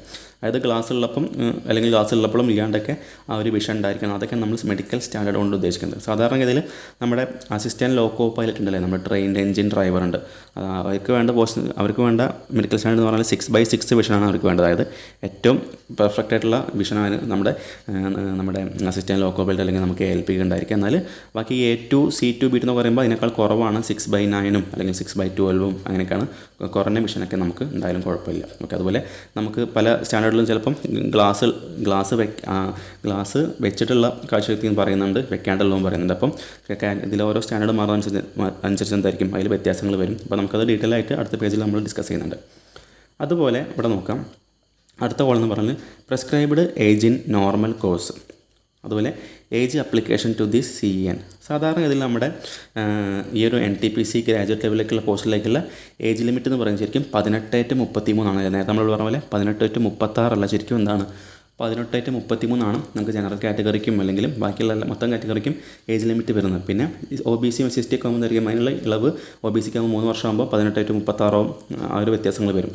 എന്നാൽ ഇപ്പോൾ നമുക്കറിയാം കോവിഡ്-19 പാൻഡമിക് ഉണ്ടായതിനു ശേഷം ഏകദേശം നമ്മളെ പല കാര്യങ്ങളും ഒരുപാട് ഡിലേ വന്നിട്ടുണ്ട്. അപ്പോൾ ആ കാര്യങ്ങളെല്ലാം കണക്കിലെടുത്ത് എന്ത് ചെയ്താണ് ഇവർ ശരിക്കും 18 to 33 എന്താക്കി മാറ്റി, അത് കോമൺ ആയിട്ട് 18 to 36 മാറ്റി. അതായത് ഒരു 3 വർഷത്തെ ഇളവ് എന്ത് ചെയ്തു അവിടെ നമുക്ക് ഓൾറെഡി എല്ലാവർക്കും കൊടുത്തു. അതായത് നമുക്ക് ഈ ഒരു കോവിഡ്-19 എല്ലാവരും ബാധിച്ചൊരു കാര്യമാണ്, നമ്മൾ ഇന്ത്യയിൽ ഒട്ടൊക്കെ ബാധിച്ചൊരു കാര്യമാണ്, അല്ലെങ്കിൽ പല രാജ്യങ്ങളിലും ഒട്ടൊക്കെ ബാധിച്ചൊരു കാര്യം ആയതുകൊണ്ട് എന്ത് ചെയ്തു ആ 18 to 33 വരെ എന്ത് ചെയ്തു ആ ഒരു 3 വർഷം എന്ത് ചെയ്തു എല്ലാവർക്കും ഒരേപോലെ റിലാക്സേഷൻ കൊടുത്തു. ഇതിൻ്റെ കൂടെ എന്ത് ചെയ്യും പ്ലസ് നമുക്ക് ഓരോ OBC കാറ്റഗറിക്കും അതുപോലെ SC/ST കാറ്റഗറിക്കും അതുപോലെ മറ്റുള്ള കാറ്റഗറിക്കും എന്തായിരിക്കും പ്ലസ് അതിൻ്റെ ഒരു റിലാക്സേഷൻ കൂടി ഉണ്ടായിരിക്കും. അപ്പോൾ നമുക്ക് എന്തുകൊണ്ടും ഒരുപാട് ആളുകൾക്ക് ബെനിഫിറ്റുള്ള ഒരു കാര്യം തന്നെയാണ് നമ്മുടെ RRB ചെയ്തിരിക്കുന്നത്. അപ്പോൾ എന്ത് ചെയ്യാം നമുക്കതിൽ നമുക്ക് സന്തോഷിക്കാവുന്ന ഒരു കാര്യം തന്നെയാണ്. ഓക്കെ, അപ്പോൾ ശ്രദ്ധിക്കുക 18 to 36 ആണ്. പിന്നെ OBC അങ്ങനെ പല കാറ്റഗറി അനുസരിച്ച് അവിടെ വീണ്ടും നമുക്ക് ഇളവ് കിട്ടുന്നതാണ്. ഓക്കെ, അതുപോലെ നമുക്ക് ടോട്ടൽ വേക്കൻസീസ് ഇവിടെ നോക്കുക, ലാസ്റ്റ് കോളം നോക്കുക, ടോട്ടൽ വാക്കൻസീസ് ഓൾ RRBs. അപ്പോൾ എല്ലാ RRBകളിലുള്ള ടോട്ടൽ വാക്കൻസീസ് ആണ് പറയുന്നത്. അതായത് ഈ ഒരു പോസ്റ്റിലേക്കുള്ള total vacancy 1736, station master 994, goods train manager 3144, പിന്നെ ഈ ഒരു പോസ്റ്റ് 1500 സംതിങ്, പിന്നെ ഈ ഒരു പോസ്റ്റ് 700. ഇത് ശ്രദ്ധിക്കേണ്ട കാര്യം, ചിലപ്പോൾ എല്ലാ സോണിലും എന്തായിരിക്കില്ല. ഇപ്പോൾ സപ്പോസ് ട്രിവാൻഡ്രം സോൺ നോക്കുകയാണെങ്കിൽ ചിലപ്പോൾ ട്രിവാൻഡ്രം സോണിൽ ഈ പറയുന്ന 5 പോസ്റ്റിലേക്കും ചിലപ്പോൾ വാക്കൻസി ഉണ്ടായിക്കൊള്ളുന്നില്ല. ചിലപ്പോൾ ഏതെങ്കിലും ഒന്നിനോ, ചിലപ്പോൾ ഏതെങ്കിലും 2 ചിലപ്പോൾ ഏതെങ്കിലും 3, ചിലപ്പോൾ 5 പോസ്റ്റിലേക്കും ചിലപ്പോൾ വാക്കൻസി ഉള്ള സോണുകളും ഉണ്ടായിരിക്കും. അപ്പോൾ നമ്മൾ ഒരു സോൺ സെലക്ട് ചെയ്യുമ്പോൾ എന്ത് ചെയ്യണം, ആ കാര്യങ്ങളൊക്കെ നമ്മൾ മുൻകൂട്ടി വായിച്ച് നോക്കി മനസ്സിലാക്കിയതിന് ശേഷം മാത്രം എന്ത് ചെയ്യാൻ പാടുള്ളൂ, നമ്മൾ സോണൊക്കെ സെലക്ട് ചെയ്യാൻ പാടുള്ളൂ. അതിന് ആദ്യം പറഞ്ഞത്, നമുക്ക് വെറും ഒരു സ്ഥലം എന്നുള്ള കൺവീനിയൻറ്റ് മാത്രം നോക്കാൻ പാടില്ല, അവിടെയുള്ള വാക്കൻസി നോക്കണം, അവിടെ ഏതൊക്കെ പോസ്റ്റുകളാണുള്ളത് നോക്കണം, അങ്ങനെ എല്ലാ കാര്യങ്ങളും നോക്കിയതിന് ശേഷം മാത്രമേ നമ്മൾ അപ്ലൈ ചെയ്യാൻ പാടുള്ളൂ. ഓക്കെ, അപ്പോൾ മിക്കവാറും നിങ്ങൾ എന്ത് ചെയ്യണം, എല്ലാ പോസ്റ്റുള്ള സോണിലേക്കും അതുപോലെ മാക്സിമം നമ്പർ ഓഫ് പോസ്റ്റുള്ള സോണിലേക്ക് എന്ത് ചെയ്യാം, മാക്സിമം നിങ്ങൾ അപ്ലൈ ചെയ്യാൻ വേണ്ടി ശ്രമിക്കാം. ഓക്കെ, അപ്പോൾ ജസ്റ്റ് ഈ ഒരു കാര്യം നിങ്ങൾക്ക് ഏകദേശം ഒരു ഐഡിയ കിട്ടിയെന്ന് വിചാരിക്കുന്നു. പിന്നെ ഈ ഒരു പേജിൽ നിങ്ങൾക്ക് കാണുന്നത് നമ്മുടെ നേരത്തെ പറഞ്ഞ കാര്യം തന്നെയാണ്. അതായത് നമ്മുടെ ഓൺലൈൻ രജിസ്ട്രേഷൻ സ്റ്റാർട്ട് ചെയ്യുന്നത് 13/10/2024 അപ്പോൾ അതുപോലെ ഇവിടെ 4ാമത്തെ ഒരു പോയിൻ്റ് നോക്കാം, 4ാമത്തെ സീരിയൽ നമ്പർ നോക്കാം. നമുക്ക് ഈ ഒരു എക്സാമിന് അപ്ലൈ ചെയ്യുന്നതിന് മുന്നേ നിങ്ങൾക്ക് സ്വന്തമായിട്ട് ഉപയോഗിക്കുന്ന ഒരു മൊബൈൽ നമ്പറും അതുപോലെ തന്നെ നിങ്ങൾ സ്വന്തമായിട്ടൊരു ഒഫീഷ്യലായിട്ടൊരു മെയിൽ ഐ ഡിയും നിർബന്ധമായിട്ടും ഉണ്ടായിരിക്കണം. ആ മൊബൈൽ നമ്പറും മെയിൽ ഐ ഡിയും നമ്മളെ കംപ്ലീറ്റ് ഈ റിക്രൂട്ട്മെൻറ്റ് പ്രോസസ്സ് കഴിയുന്ന വരെ, അവസാനം വരെ ഉണ്ടായിരിക്കണം. കാരണം നമുക്ക് ചിലപ്പോൾ ഓരോ ഹാൾ ടിക്കറ്റും അല്ലെങ്കിൽ നമുക്ക് എപ്പോഴെങ്കിലും എന്തെങ്കിലും ആവശ്യങ്ങളൊക്കെ വരുന്ന സമയത്ത് ഈ മൊബൈൽ നമ്പറിലേക്കും അതുപോലെ തന്നെ ഈ മെയിൽ ഐ ഡിയിലേക്കും മാത്രമേ കാര്യങ്ങൾ വരുള്ളൂ. അല്ലെങ്കിൽ നമുക്ക് ഈ കാര്യങ്ങൾ വെച്ചിട്ട് നമുക്ക് എന്തെങ്കിലും മുന്നോട്ട് ഉള്ള സ്റ്റെപ്പുകൾ നമുക്ക് കംപ്ലീറ്റ് ചെയ്യാൻ പറ്റുള്ളൂ. സോ അതിൻ്റെ അർത്ഥം എന്ന് പറഞ്ഞാൽ, നിങ്ങൾ അപ്ലൈ ചെയ്യാൻ തുടങ്ങുന്ന അന്ന് തൊട്ട് ഈ റിക്രൂട്ട്മെൻറ്റ് പ്രോസസ്സ്, ഇപ്പോൾ നിങ്ങളെല്ലാ എക്സാമിലും ക്വാളിഫൈഡായി നിങ്ങൾക്ക് ജോലി കിട്ടുന്ന ഉറപ്പായിട്ടുള്ളൊരു കാര്യമാണെങ്കിൽ എന്തായിരിക്കും, നിങ്ങൾ അവസാനം വരെ ആ റിക്രൂട്ട്മെൻറ്റ് പ്രോസസ്സിൻ്റെ എല്ലാ കാര്യങ്ങളും കഴിയുന്നവരെ നിങ്ങൾക്ക് അറ്റ്ലീസ്റ്റ് ഒന്നുണ്ടായിരിക്കണം ഈ മൊബൈൽ നമ്പറും അതുപോലെ തന്നെ മെയിൽ ഐ ഡിയും വാലിഡ് ആയിരിക്കണം. സോ നിങ്ങൾ എന്ത് ചെയ്യുക, നിങ്ങൾ സ്വന്തമായിട്ട് ഉപയോഗിക്കുന്ന നിങ്ങൾ സ്വന്തമായിട്ട് ഉപയോഗിക്കുന്ന മൊബൈൽ നമ്പർ കൊടുക്കാൻ വേണ്ടി ശ്രമിക്കുക. അതുപോലെ നിങ്ങൾ ഇതുവരെ മെയിൽ ഐ ഡി ഇല്ലാത്ത ആൾക്കാർ എന്ത് ചെയ്യാം, സ്വന്തമായിട്ട് ഒരു ഒഫീഷ്യലായിട്ട് ഒരു മെയിൽ ഐ ഡി ഉണ്ടാക്കാൻ വേണ്ടി ശ്രമിക്കുക. കാരണം SMS മുഖേനയും മെയിൽ മുഖേനയൊക്കെ എല്ലാ കാര്യങ്ങളും വരുന്നത് നമുക്ക് ഈ മെയിലിലേക്കും മൊബൈൽ നമ്പറിലേക്കായിരിക്കും. പിന്നീട് അതിനൊരു മോഡിഫിക്കേഷൻ നമുക്ക് ചെയ്യാൻ കഴിയില്ല. അതുപോലെ ശ്രദ്ധിക്കേണ്ട ഒരു കാര്യം, നമുക്ക് നേരത്തെ നമ്മൾ ഫസ്റ്റ് പറഞ്ഞ കാര്യമായിരുന്നു, നമ്മൾ അപ്ലൈ ചെയ്യുന്ന സമയത്ത് നമുക്ക് അവസാനം മോഡിഫൈ ചെയ്യാനുള്ള ഒരു ഓപ്ഷനും കൂടി ഉണ്ട്. ആ മോഡിഫൈ ചെയ്യാനുള്ള ഓപ്ഷനിൽ നമുക്ക് എന്ത് കഴിയില്ല, മെയിൽ ഐ ഡിയും മൊബൈൽ നമ്പറും നമുക്ക് ഒരിക്കലും മോഡിഫൈ ചെയ്യാൻ കഴിയില്ല. കാരണം നിങ്ങൾ അപ്ലൈ ചെയ്യുന്ന സമയത്ത് ഫസ്റ്റ് ഒരു പേജ് നിങ്ങൾ ഫില്ല് ചെയ്യേണ്ടതായിരിക്കും. അത് നിങ്ങളുടെ ബേസിക് ഡീറ്റെയിൽസ് ആയിട്ടുള്ള പേര്, നിങ്ങളുടെ പേരും നിങ്ങളുടെ അച്ഛൻ്റെ പേരും അമ്മയുടെ പേരും നിങ്ങളുടെ ക്വാളിഫിക്കേഷൻ വെച്ച് നമുക്ക് ഫസ്റ്റ് ഒരു പേജ് ഫില്ല് ചെയ്യാണ്ടാവും, നിങ്ങളുടെ ആധാർ നമ്പറൊക്കെ വെച്ച്. അതുപോലെ നിങ്ങളുടെ മൊബൈൽ നമ്പറും മെയിൽ ഐ ഡിയും ഫില്ല് ചെയ്തുകൊണ്ട് നമുക്ക് ഫസ്റ്റ് പേജ് ഫില്ല് ചെയ്യാണ്ടാവും. അതിൻ്റെ ശേഷം എന്ത് ചെയ്യും, ആ പേജ് ഫില്ല് ചെയ്തതിന് ശേഷം നിങ്ങൾക്ക് ഒരു OTP വരും. ആ OTP വരുന്നത് നിങ്ങൾ ഈ ടൈപ്പ് ചെയ്തുള്ള മൊബൈൽ നമ്പറിലേക്കും മെയിലിലേക്കായിരിക്കും. അതിൻ്റെ അർത്ഥം ആ OTP കിട്ടിയതിന് ശേഷം എന്ത് ചെയ്യുള്ളൂ, നിങ്ങൾക്ക് അടുത്ത പേജിലേക്ക് കടക്കാൻ കഴിയുള്ളൂ. സോ നിങ്ങൾക്ക് ഒരിക്കലും എന്താ കഴിയില്ല, നിങ്ങൾക്ക് മോഡിഫൈ എന്ന് പറയുമ്പോൾ നിങ്ങളുടെ മൊബൈൽ നമ്പറും നിങ്ങൾ ആദ്യം കൊടുക്കുന്ന മൊബൈൽ നമ്പറും അതുപോലെ നിങ്ങൾ ആദ്യം കൊടുക്കുന്ന മെയിൽ ഐ ഡി എന്ത് കഴിയില്ല, പിന്നെ ഒരിക്കലും മോഡിഫൈ ചെയ്യാൻ കഴിയില്ല. അതായത് ഫസ്റ്റ് മോഡിഫൈ ഉള്ള ഓപ്ഷൻ ഉണ്ടെങ്കിൽ കൂടി നമുക്ക് എന്ത് കഴിയില്ല, അതിലൊരിക്കലും മോഡിഫൈ ചെയ്യാൻ കഴിയില്ല. അതായത് മൊബൈൽ നമ്പറും മെയിൽ ഐ ഡിയും പെർമനൻ്റ് ആയിട്ടുള്ളൊരു കാര്യമാണ്. അത് നമുക്ക് ഒരിക്കലും തിരുത്താൻ കഴിയുന്ന കാര്യം ജസ്റ്റ് ഒന്ന് മനസ്സിലാക്കി വെക്കുക. അതുപോലെ ഞാൻ നേരത്തെ പറഞ്ഞൊരു കാര്യമായിരുന്നു, candidates can apply to only 1 RRB അല്ലേ. അതായത് എന്തായിരിക്കും, ഒരു RRB സോണിലേക്ക് മാത്രമേ നമുക്ക് അപ്ലൈ ചെയ്യാൻ കഴിയുള്ളൂ. Application to more than 1 RRB will lead to rejection of all the applications. Okay, അപ്പോൾ എന്ത് ചെയ്യും, ചിലപ്പോൾ നമ്മൾ എന്ത് ചെയ്യും, നമുക്ക് ചിലപ്പോൾ ലിങ്കിൽ കയറി നമുക്ക് ചിലപ്പോൾ ഒന്നിലധികം RRBs ചിലപ്പോൾ അപ്ലൈ ചെയ്യാൻ പറ്റുന്ന ഒരു സാഹചര്യം ഉണ്ടായിരിക്കും. എങ്കിൽ കൂടെ എന്തായിരിക്കും, ഏതെങ്കിലും ഒന്നിലധികം RRB നിങ്ങൾ അപ്ലൈ ചെയ്തിട്ടുണ്ടെങ്കിൽ എന്തായി മാറും, അത് എല്ലാതും ക്യാൻസലായിട്ട് അല്ലെങ്കിൽ എല്ലാതും റിജക്റ്റ് ചെയ്യാനുള്ളൊരു സാഹചര്യം കൂടി ഉണ്ടായിരിക്കുന്ന കാര്യം മനസ്സിലാക്കി വെക്കുക. ഓക്കെ, അപ്പോൾ നിങ്ങൾ ശ്രദ്ധിക്കുക, ഏതെങ്കിലും ഒരു RRB മാത്രം കൃത്യമായിട്ട് നിങ്ങൾ നോട്ടിഫിക്കേഷൻ വായിച്ച് നോക്കി, അതിലെ വാക്കൻസീസ് ഡീറ്റെയിൽസ് നോക്കി എല്ലാം കൃത്യമായിട്ട് മനസ്സിലാക്കിയതിന് ശേഷം മാത്രം എന്ത് ചെയ്യുക, നിങ്ങൾ RRB സെലക്ട് ചെയ്യുക, ശേഷം മാത്രം നിങ്ങൾ അപ്ലൈ ചെയ്യുക. അല്ലെങ്കിൽ ഒരിക്കലും നിങ്ങൾക്ക് പുതിയൊരു സോണിലേക്ക് വീണ്ടും അപ്ലൈ ചെയ്യാൻ കഴിയില്ല. അഥവാ അങ്ങനെ ചെയ്യാൻ പറ്റിയിട്ടുണ്ടെങ്കിൽ തന്നെ എന്തായിരിക്കും, അവസാനം ഒന്നിലധികം RRBs നിങ്ങൾ അപ്ലൈ ചെയ്തിട്ടുണ്ടെങ്കിൽ നിങ്ങൾക്ക് എക്സാം എഴുതാനുള്ള അവസരം ഉണ്ടായിരിക്കില്ല. എല്ലാ RRBക്കുള്ള ആപ്ലിക്കേഷൻ മൊത്തം റിജക്റ്റ് ചെയ്യുക എന്നുള്ള കാര്യം പ്രത്യേകം മനസ്സിലാക്കി വെക്കുക. ഓക്കെ, ഇനി അടുത്തൊരു പേജ് നോക്കാം. ഇതും ഞാൻ നേരത്തെ പറഞ്ഞ കാര്യം തന്നെയായിരിക്കും. അതായത് സ്റ്റേജസ് ഓഫ് എക്സാം, മൂന്നാമത്തെ നോക്കട്ടോ. Stages of exam, there shall be 2 stage computer based test. നേരത്തെ പറഞ്ഞ പോലെ CBTൻ്റെ ഫുൾ ഫോമാണ് computer based test, followed by computer based aptitude test. Okay.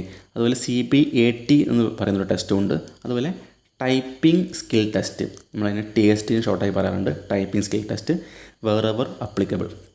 അതായത് ഇപ്പോൾ നമുക്ക് നേരത്തെ ഒരു 5 പോസ്റ്റ് കണ്ടു, അല്ല 5 പോസ്റ്റിലേക്കുള്ള റിക്രൂട്ട്മെൻറ്റാണ് നടക്കുന്നത്, ഗ്രാജുവേറ്റ് പോസ്റ്റിലേക്കുള്ള. അപ്പോൾ 5 പോസ്റ്റിലേക്ക് എന്ന് പറയുമ്പോൾ ആ 5 പോസ്റ്റിലേക്ക് എന്ത് ചെയ്യുന്നില്ല, അതേപോലെ ടൈപ്പിംഗ് സ്കിൽ ടെസ്റ്റോ അല്ലെങ്കിൽ ഈ പറയുന്ന CBAT ഉണ്ടായിരിക്കില്ല. ഓക്കെ. അപ്പോൾ ഈ 5 പോസ്റ്റിലേക്കും CBT1 എക്സാമും ഉണ്ടായിരിക്കും, CBT2 എക്സാമും ഉണ്ടായിരിക്കും. ഓക്കെ. ഇപ്പോൾ ഈ CBT1ഉം CBT2 എന്താണ്, 5 പോസ്റ്റിലേക്കും കോമൺ ആയിട്ടുള്ള എക്സാമാണ്. ഓക്കെ. CBT1ഉം CBT2ഉം 5 പോസ്റ്റിലേക്കും കോമൺ ആയിട്ടുള്ള എക്സാമാണ്. പിന്നെ നേരത്തെ പറഞ്ഞ പോലെ കമ്പ്യൂട്ടർ ബേസ്ഡ് ആപ്റ്റിറ്റ്യൂഡ് ടെസ്റ്റ് ഉണ്ട്. ഓക്കെ. അപ്പോൾ അതിനെ നമ്മൾ ഷോർട്ടായിട്ട് CBAT എന്ന് പറയാറുണ്ട്. അതുപോലെ തന്നെ അതിന് വേറൊരു പേരാണ് സൈക്കോളജി ടെസ്റ്റ്, അല്ലെങ്കിൽ നമുക്ക് സൈക്കോമെട്രി ടെസ്റ്റ് എന്നൊക്കെ പറയാറുണ്ട്. ഓക്കെ. അപ്പോൾ ആ CBAT ടെസ്റ്റ് എന്ന് പറയുന്ന ടെസ്റ്റ് നമുക്ക് സ്റ്റേഷൻ മാസ്റ്റർ എന്ന് പറയുന്ന പോസ്റ്റിലേക്ക് മാത്രമേ ഉണ്ടായിരിക്കുള്ളൂ. ഓക്കെ. സ്റ്റേഷൻ മാസ്റ്റർ അഥവാ നമ്മൾ SM എന്ന് പറയുന്ന പോസ്റ്റിലേക്ക് മാത്രമേ CBAT ടെസ്റ്റ് ഉണ്ടായിരിക്കുള്ളൂ. ഓക്കെ. അതുപോലെ ടൈപ്പിംഗ് സ്കിൽ ടെസ്റ്റ് ഉണ്ട്. ഓക്കെ. ടൈപ്പിംഗ് സ്കിൽ ടെസ്റ്റ് എന്തായിരിക്കും, നേരത്തെ പറഞ്ഞ പോലെ തന്നെ ഈ പറഞ്ഞ 5 പോസ്റ്റിലേക്ക് ഉണ്ടായിരിക്കില്ല. നമുക്ക് ഇപ്പോൾ നേരത്തെ പറഞ്ഞ പോലെ ജൂനിയർ ഇവിടെ കൊടുത്തിട്ടുണ്ടല്ലേ, typing skill test for senior clerk cum ടൈപ്പിസ്റ്റിനും ജൂനിയർ അക്കൗണ്ട് അസിസ്റ്റൻറ്റ് കം ടൈപ്പിസ്റ്റിനും, ഈ 2 പോസ്റ്റിലേക്കാണ് ഏതുണ്ടായിരിക്കുക, നമ്മുടെ ഈ 2 പോസ്റ്റിലേക്കാണ് നമുക്ക് ടൈപ്പിംഗ് സ്കിൽ ടെസ്റ്റ് ഉണ്ടായിരിക്കുക. അതുപോലെ ഇവിടെ പറഞ്ഞ പോലെ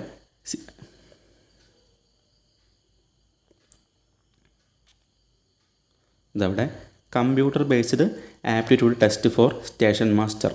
ഓക്കെ.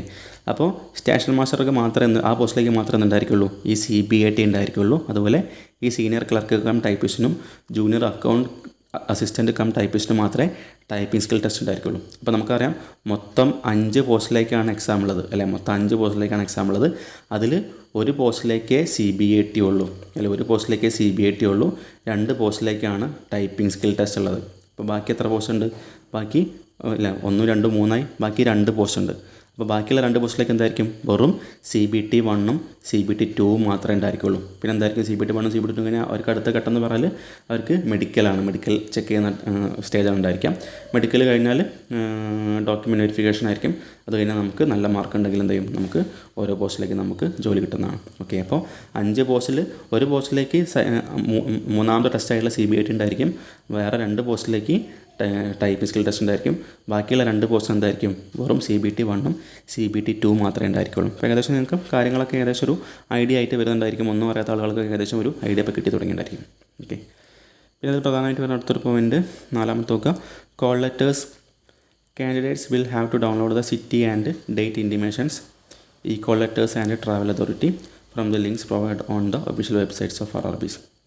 അപ്പോൾ നമുക്ക് സാധാരണഗതിയിൽ ഇപ്പോൾ കഴിഞ്ഞ RRBയുടെ എക്സാമൊക്കെ നോക്കുന്ന സമയത്ത് സപ്പോസ് ഇപ്പോൾ നമുക്കിപ്പോൾ ഒരു നവംബർ 10-ാം തീയതിയാണ് നമുക്കുള്ള എക്സാം വിചാരിക്കുക. അതായത് സാധാരണഗതിയിൽ നമ്മുടെ RRBയിലേക്കൊക്കെ ഒരുപാട് നമ്പർ ഓഫ് അപ്ലിക്കൻസ് ഉണ്ടാകാറുണ്ട്. ചിലപ്പോൾ 1 ലക്ഷമോ 10 ലക്ഷമോ അല്ലെങ്കിൽ 20 ലക്ഷമൊക്കെ നമ്പർ ഓഫ് അപ്ലിക്കൻസ് ഉണ്ടാകാറുണ്ട്. അപ്പോൾ നിങ്ങൾക്കൊന്ന് ആലോചിച്ചാൽ മനസ്സിലാവും, ഒരിക്കലും എന്താ കഴിയില്ല, ഈ 10 ലക്ഷം ആൾക്കാരൊന്നും ഒറ്റ ദിവസം കൊണ്ട് നമുക്ക് എക്സാം എഴുതി തീർക്കാൻ കഴിയില്ല, അല്ലേ. അപ്പോൾ എന്തായിരിക്കും, പല ദിവസങ്ങളിലായിട്ട്, അതുപോലെ തന്നെ ഓരോ ദിവസങ്ങളിലും പല ഷിഫ്റ്റുകളിലായിട്ടാണ് എക്സാം ഉണ്ടാകാറുള്ളത്. ഓക്കെ. അപ്പോൾ ഒന്ന് ആലോചിച്ച് നോക്കുക, ഒരു 10 ലക്ഷം കാൻഡിഡേറ്റ്സ് ഉണ്ടെങ്കിൽ അപ്പോൾ ഒരു ദിവസം ചിലപ്പോൾ 3 അല്ലെങ്കിൽ 4 ഷിഫ്റ്റായിട്ട് എക്സാം ഉണ്ടായിരിക്കും. ചിലപ്പോൾ രാവിലെ 7 മണിക്കൊരു ഷിഫ്റ്റ്, പിന്നെ ഒരു 9 മണിക്കൊരു ഷിഫ്റ്റ്, പിന്നെ 12 മണിക്കൊരു ഷിഫ്റ്റ്, ചിലപ്പോൾ 4 മണിക്കൊരു ഷിഫ്റ്റ്, അങ്ങനെയൊക്കെ 4 ഷിഫ്റ്റായിട്ടും 3 ഷിഫ്റ്റൊക്കെ ആയിട്ടാണ് നമ്മുടെ എക്സാം ഉണ്ടാകാറുള്ളത്. ചിലപ്പോൾ 3 ഷിഫ്റ്റേ ഉണ്ടായിരിക്കുള്ളൂ. ഇപ്പോൾ സാധാരണ 4 ഷിഫ്റ്റൊക്കെ ഉണ്ടായിരുന്നു നമ്മുടെ ഗ്രൂപ്പ് ഡി, RRBയുടെ തന്നെ ഗ്രൂപ്പ് ഡി അല്ലെങ്കിൽ LPയുടെ എക്സാമിനൊക്കെ 4 ഷിഫ്റ്റൊക്കെ ഉണ്ടായിരുന്നതാണ് ചെറിയൊരു ഓർമ്മ ഉള്ളത്. ഓക്കെ. അതിനർത്ഥം അത്രയും ആപ്ലിക്കൻസാണ് നമുക്ക് ഈ ഒരു എക്സാമിന് അപ്ലൈ ചെയ്യുന്നുണ്ടായിരിക്കാം. സോ അതുപോലത്തെ ചിലപ്പോൾ 1 മാസമോ 2 മാസമൊക്കെ ആയിരിക്കും നമുക്ക് എക്സാം ഉണ്ടായിരിക്കാം. അതായത് ചിലപ്പോൾ 1 മാസത്തിൽ 10-25 ദിവസമൊക്കെ എക്സാം ഉണ്ടായിരിക്കും. അതുപോലെ എന്തായിരിക്കും, ചിലപ്പോൾ 2 മാസം 3 മാസമൊക്കെ നമുക്ക് എക്സാം ഉണ്ടാകാറുണ്ട്. അപ്പം എല്ലാവർക്കും എന്തായിരിക്കില്ല, സെയിം ക്വസ്റ്റ്യൻ പേപ്പർ ആയിരിക്കില്ല. നമുക്ക് സിലബസ് എല്ലാം സെയിം ആണെങ്കിൽ കൂടെ എന്തായിരിക്കും, എല്ലാവർക്കും പല രീതിയിലുള്ള ക്വസ്റ്റ്യൻസാണ് ഉണ്ടായിരിക്കുക. ഓക്കെ. അപ്പോൾ ഒരു ദിവസം 4 ഷിഫ്റ്റ് എന്ന് പറഞ്ഞാൽ 4 ഷിഫ്റ്റ് എന്തായിരിക്കില്ല, ഒരേ ക്വസ്റ്റ്യൻ പേപ്പർ ആയിരിക്കില്ല. ഓരോ ഷിഫ്റ്റിലും എന്തായിരിക്കും, ഓരോ വ്യത്യസ്ത ക്വസ്റ്റ്യൻസ് ആയിരിക്കും ഉണ്ടായിരിക്കുക. ആ ഒരു കാര്യം ജസ്റ്റ് മനസ്സിലാക്കി വെക്കുക. അപ്പോൾ ബേസിക്കായിട്ട് അതിൻ്റെ സിലബസ് എല്ലാം എന്തായിരിക്കും, സെയിം ആയിരിക്കും. പക്ഷേ ആ സിലബസ് പ്രകാരമുള്ള ഡിഫറെൻറ്റ് ടൈപ്സ് ഓഫ് ക്വസ്റ്റ്യൻസാണ് നമുക്ക് എക്സാമിന് ഉണ്ടായിരിക്കുന്ന കാര്യം മനസ്സിലാക്കുക. അതായത് ഞാൻ നേരത്തെ പറഞ്ഞ പോലെ സപ്പോസ് ഇപ്പോൾ നമുക്കൊരു നവംബർ 15-ാം തീയതി നമുക്ക് എക്സാം എങ്കിൽ ചിലപ്പോൾ നമുക്ക് ഹോൾ ടിക്കറ്റ് നമുക്ക് കൈ കിട്ടുന്നത് എപ്പോഴായിരിക്കും? കൈ കിട്ടുന്നത് മീൻസ് നമുക്ക് ഇതേപോലെ നമ്മുടെ രജിസ്ട്രേഷൻ നമ്പറും പാസ്വേഡൊക്കെ വെച്ച് നമ്മൾ എന്ത് ചെയ്യണം? നമ്മൾ ഗൂഗിൾ വഴി നമ്മൾ എന്ത് ചെയ്യുക? നമ്മൾ RRBയുടെ ഒഫീഷ്യൽ വെബ്സൈറ്റിൽ കയറുക, ലിങ്ക് വന്നിട്ടുണ്ടായിരിക്കും നമുക്ക് ഹോൾ ടിക്കറ്റ് ഡൗൺലോഡ് ആക്കാനുള്ള. സോ നമ്മളതിൽ ലിങ്കിൽ കയറുക, നമ്മുടെ രജിസ്ട്രേഷൻ നമ്പറും ഇതൊക്കെ കൊടുക്കുന്ന സമയത്ത് എന്തായിരിക്കും നമുക്ക് ഹോൾ ടിക്കറ്റ് നമുക്ക് PDF ആയിട്ട് കിട്ടും. നമ്മളത് പ്രിൻ്റ് ഔട്ട് ആക്കിയിട്ടാണ് എക്സാമിന് കൊണ്ടുപോകേണ്ടത്. അപ്പോൾ ഒരു നവംബർ 15 എക്സാമെങ്കിൽ ചിലപ്പോൾ ഒരു നവംബർ 5 തീയതിക്കായിരിക്കും, അല്ലെങ്കിൽ 1 വീക്ക് ഒരു 10 ഡേയ്സ് മുന്നേ ആയിരിക്കും എന്ത് ചെയ്യുക? നമുക്ക് ചിലപ്പം ഹാൾ ടിക്കറ്റ് ഡൗൺലോഡ് ചെയ്യാനുള്ള ഓപ്ഷൻ ഉണ്ടായിരിക്കാം. എന്നാൽ ചിലപ്പം നവംബർ 15 എക്സാം ആണെങ്കിൽ എന്തായിരിക്കും? ചിലപ്പോൾ ഈ നവംബർ 5 തീയതിക്ക് മുന്നേ ചിലപ്പോൾ ഒരു ഒക്ടോബർ 25 എന്തായിരിക്കും നമുക്ക് നമ്മുടെ എക്സാമിൻ്റെ സെൻറ്ററും അല്ലെങ്കിൽ ലൊക്കേഷൻ എവിടെയാണ് അറിയാനുള്ള ഒരു ലിങ്ക് നമുക്ക് എന്ത് ചെയ്യും? ഓരോ RRBയുടെ ഒഫീഷ്യൽ വെബ്സൈറ്റിലും വരും. അതായത് നമ്മുടെ എക്സാം നമുക്ക് എന്ത് ചെയ്യാം? നമ്മുടെ രജിസ്ട്രേഷൻ നമ്പർ അടിച്ചു നോക്കിയാൽ നമ്മുടെ എക്സാം ഏത് സ്ഥലത്താണ്, അല്ലെങ്കിൽ ഏത് ദിവസമാണ്, അല്ലെങ്കിൽ നമുക്ക് ആ ദിവസത്തിൽ ഏത് ഷിഫ്റ്റിലാണ്, അല്ലെങ്കിൽ ഏത് സമയത്താണെന്നുള്ള കാര്യം നമുക്ക് അറിയാൻ പറ്റും. സോ അങ്ങനെ കൊടുക്കുന്നത് എന്തിനാണെന്ന് വെച്ചാൽ നമുക്ക് ആ സമയത്തേക്ക് എന്ത് ചെയ്യാം? നമുക്കിപ്പോൾ ദൂരമുള്ള സ്ഥലമൊക്കെയാണെങ്കിൽ നമുക്ക് എന്ത് ചെയ്യാം? ട്രെയിനൊക്കെ ബുക്ക് ചെയ്യാനോ അല്ലെങ്കിൽ ബസ്സിനൊക്കെ ബുക്ക് ചെയ്യാനുള്ള സമയത്തിന് വേണ്ടി നമ്മൾ അത്രയും മുന്നേ ആയിട്ട് ആ ഒരു സിറ്റി ഇൻറ്റിമേറ്റ് ചെയ്യുന്നത്, നമുക്ക് സിറ്റി ഇൻറ്റിമേഷൻ തരും. അതായത് ഏത് സിറ്റിയിലാണ് എക്സാം നടക്കുന്നത്, അല്ലെങ്കിൽ ഏത് ദിവസമാണ്, ആ ദിവസത്തിൽ ഏത് ഷിഫ്റ്റാണെന്നൊക്കെ അറിയാൻ വേണ്ടിയുള്ള ഒരു സിറ്റി ഇൻറ്റിമേഷൻ നമുക്ക് വരുന്നതാണ്. സോ അത് കാര്യം ജസ്റ്റ് ഒന്ന് മനസ്സിലാക്കി വെക്കുക. അതാണ് നമുക്ക് 4ാമത്തെ പോയിന്റിലൂടെ പറഞ്ഞിട്ടുള്ളത്. ഓക്കെ.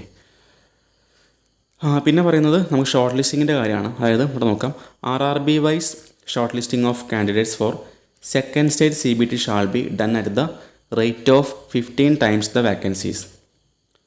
അതായത് നമുക്കറിയാം CBT 1 ഉണ്ട്, CBT 2 ഉണ്ട്. ചില എക്സാമിന് ചില പോസ്റ്റിലേക്ക് CBIT ഉണ്ടായിരിക്കും, ചില പോസ്റ്റിലേക്ക് TST അഥവാ ടൈപ്പിംഗ് സ്കിൽ ടെസ്റ്റും ഉണ്ട്. അപ്പോൾ നമുക്കറിയാം, ഇപ്പോൾ ഞാൻ നേരത്തെ പറഞ്ഞ പോലെ 10 ലക്ഷം ആൾക്കാർ ഇപ്പം എക്സാമിന് അപ്ലൈ ചെയ്തിട്ടുണ്ടെങ്കിൽ, അല്ലേ, ഇപ്പോൾ CBT 1 അല്ലെങ്കിൽ നമ്മുടെ എക്സാമിലേക്ക് അപ്ലൈ ചെയ്തു. അപ്പോൾ എന്ത് ചെയ്യും? ഇപ്പോൾ 10 ലക്ഷം ആൾക്കാർ എന്ത് ചെയ്തു? CBT 1 അറ്റൻഡ് ചെയ്ത് വിചാരിക്കുക. 10 ലക്ഷം ആൾക്കാർ CBT 1 അറ്റൻഡ് ചെയ്ത് വിചാരിക്കുക. നമുക്ക് എന്ത് ചെയ്യണം? CBT 2ലേക്ക് നമുക്ക് എന്ത് ചെയ്യേണ്ടി വരും? നമുക്കല്ല, RRBക്ക് എന്ത് ചെയ്യേണ്ടി വരും? CBT 2ലേക്ക് ആൾക്കാരെ വീണ്ടും ഷോർട്ട് ലിസ്റ്റ് ചെയ്യണം, അല്ലേ, അല്ലെങ്കിൽ നമുക്ക് 10 ലക്ഷത്തിന് വീണ്ടും ചുരുക്കണം, അല്ലേ. അപ്പോൾ എന്ത് ചെയ്യും? എങ്ങനെ ചുരുക്കുക എന്ന് വെച്ചാൽ, ഇപ്പോൾ സപ്പോസ് നിങ്ങൾ അപ്ലൈ ചെയ്യുന്ന സോണ് ട്രിവാൻഡ്രം വിചാരിക്കുക. നിങ്ങൾ അപ്ലൈ ചെയ്യുന്ന സോണ് ട്രിവാൻഡ്രം വിചാരിക്കുക. അവിടെ ഇപ്പോൾ സപ്പോസ് 200 വേക്കൻസീസാണ് മൊത്തമുള്ളത് വിചാരിക്കുക. ഓക്കെ, 200 വേക്കൻസിയാണ് മൊത്തമുള്ളത് വിചാരിക്കുക. അപ്പോൾ ഇവിടെ പറഞ്ഞത് വെച്ചാൽ ഈ 200 വേക്കൻസീൻ്റെ 15 മടങ്ങായിരിക്കും എന്ത് ചെയ്യുക? CBT 2ലേക്ക് ക്വാളിഫൈഡ് ആക്കുക. ഇപ്പോൾ 200ൻ്റെ 15 പറയുമ്പോൾ ഏകദേശം 3000 പേരായിരിക്കും എന്ത് ചെയ്യുക? CBT 2ലേക്ക് ക്വാളിഫൈഡ് ആക്കാനുള്ള കാര്യം മനസ്സിലാക്കി വെക്കാം. അതാണ് ഞാൻ ആദ്യം പറഞ്ഞത്. നമ്മൾ സോൺ സെലക്ട് ചെയ്യുമ്പം കൃത്യമായിട്ട് ശ്രദ്ധിക്കണം. ഈ പറഞ്ഞ പോലെ ഇപ്പോൾ നമുക്ക് നേരത്തെ നമ്മൾ കണ്ടതാണ് ട്രിവാൻഡ്രം സോണിൽ 174 വേക്കൻസി എങ്ങാനുള്ളൂ. അപ്പം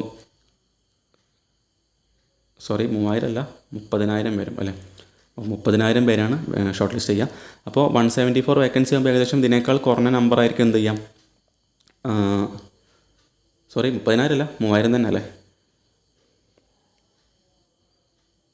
3,000 പേരെ ഷോർട്ട് ലിസ്റ്റ് ചെയ്യുള്ളൂ. അപ്പോൾ നമുക്കറിയാം 174 വേക്കൻസി എങ്ങനെയാണ് നമുക്ക് ട്രിവാൻഡ്രം സോണിൽ ഇപ്പോഴുള്ളൂ. അപ്പോൾ ഈ 3,000 പേരെക്കാളും കുറവായിരിക്കും സെക്കൻഡ് സ്റ്റേജ് CBTയിലേക്ക് നമുക്ക് ഷോർട്ട് ലിസ്റ്റ് ചെയ്യുന്ന നമ്പർ എന്ന കാര്യം മനസ്സിലാക്കി വെക്കാം.